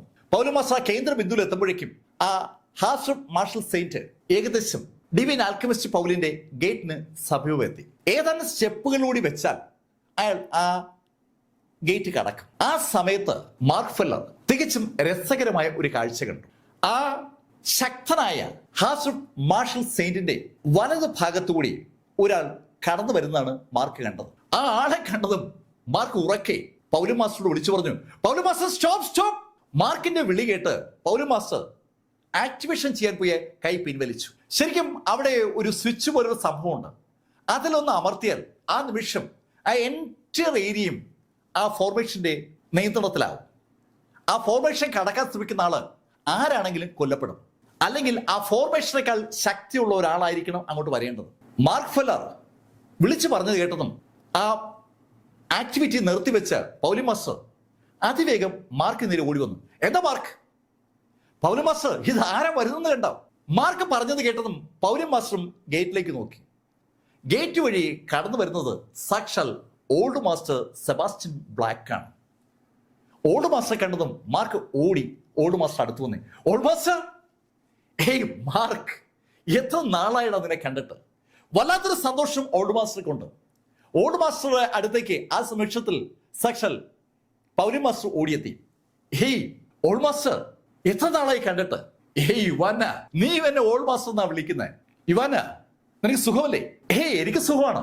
അങ്ങനെ പറഞ്ഞിട്ട് യുവാനെയും മാർക്ക് ഫെല്ലറും സെബാസ്റ്റ്യന്റെ ഒപ്പമുള്ള ആളെ നോക്കിയതും ഓൾഡ് മാസ്റ്റർ സെബാസ്റ്റ്യൻ ബ്ലാക്ക് അവരോടായി പറഞ്ഞു, ഇത് എന്റെ ബോഡി ഗാർഡാണ്. അങ്ങനെ സെബാസ്റ്റ്യൻ ബ്ലാക്ക് പറഞ്ഞതും പൗലിൻ മാസ്റ്റർ പറഞ്ഞു, ഓക്കെ, നമുക്ക് എന്റെ ബിൽഡിങ്ങിലേക്ക് പോവാം.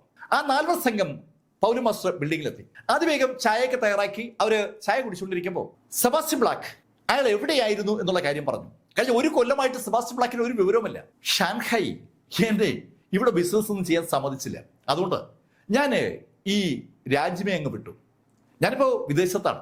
ഇപ്പൊ ഞാൻ നല്ലൊരു ബിസിനസ് സംവിധാനമൊക്കെ പടുത്തുയർത്തിയിട്ടുണ്ട്. അവന്റെ അച്ഛനല്ലേ ഞാൻ. അതുകൊണ്ട് എനിക്ക് ബിസിനസ് എങ്ങനെ ചെയ്യണമെന്ന് അവൻ പഠിപ്പിച്ചു തരേണ്ട കാര്യമില്ലല്ലോ. സെബാസ്റ്റ്യൻ ബ്ലാക്ക് വലിയ സന്തോഷത്തോടാണ് അങ്ങനെ പറഞ്ഞത്.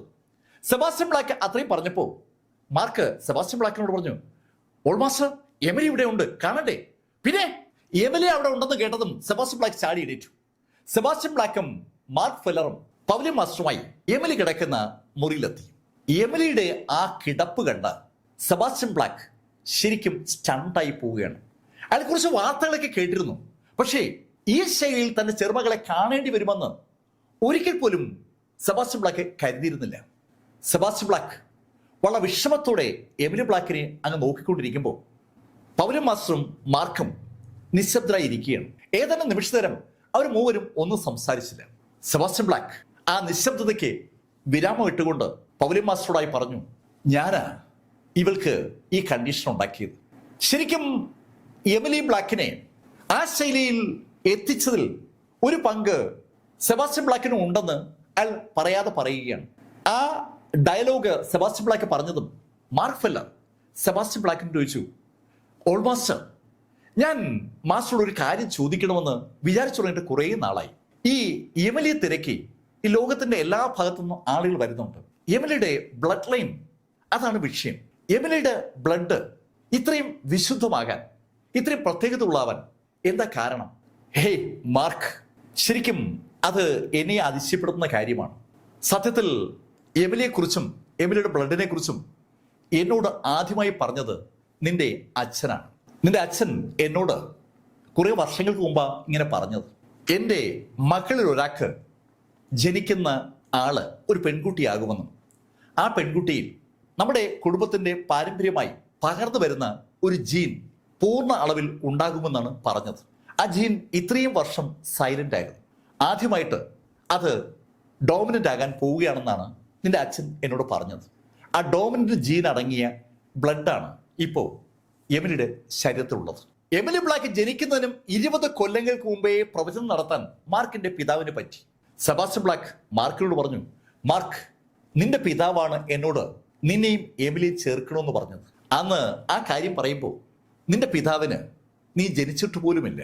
ശരിക്കും അമ്പരപ്പിക്കുന്ന ഒരു പ്രവചനമാണ് മാർക്കിന്റെ പിതാവ് നടത്തിയിരിക്കുന്നത്.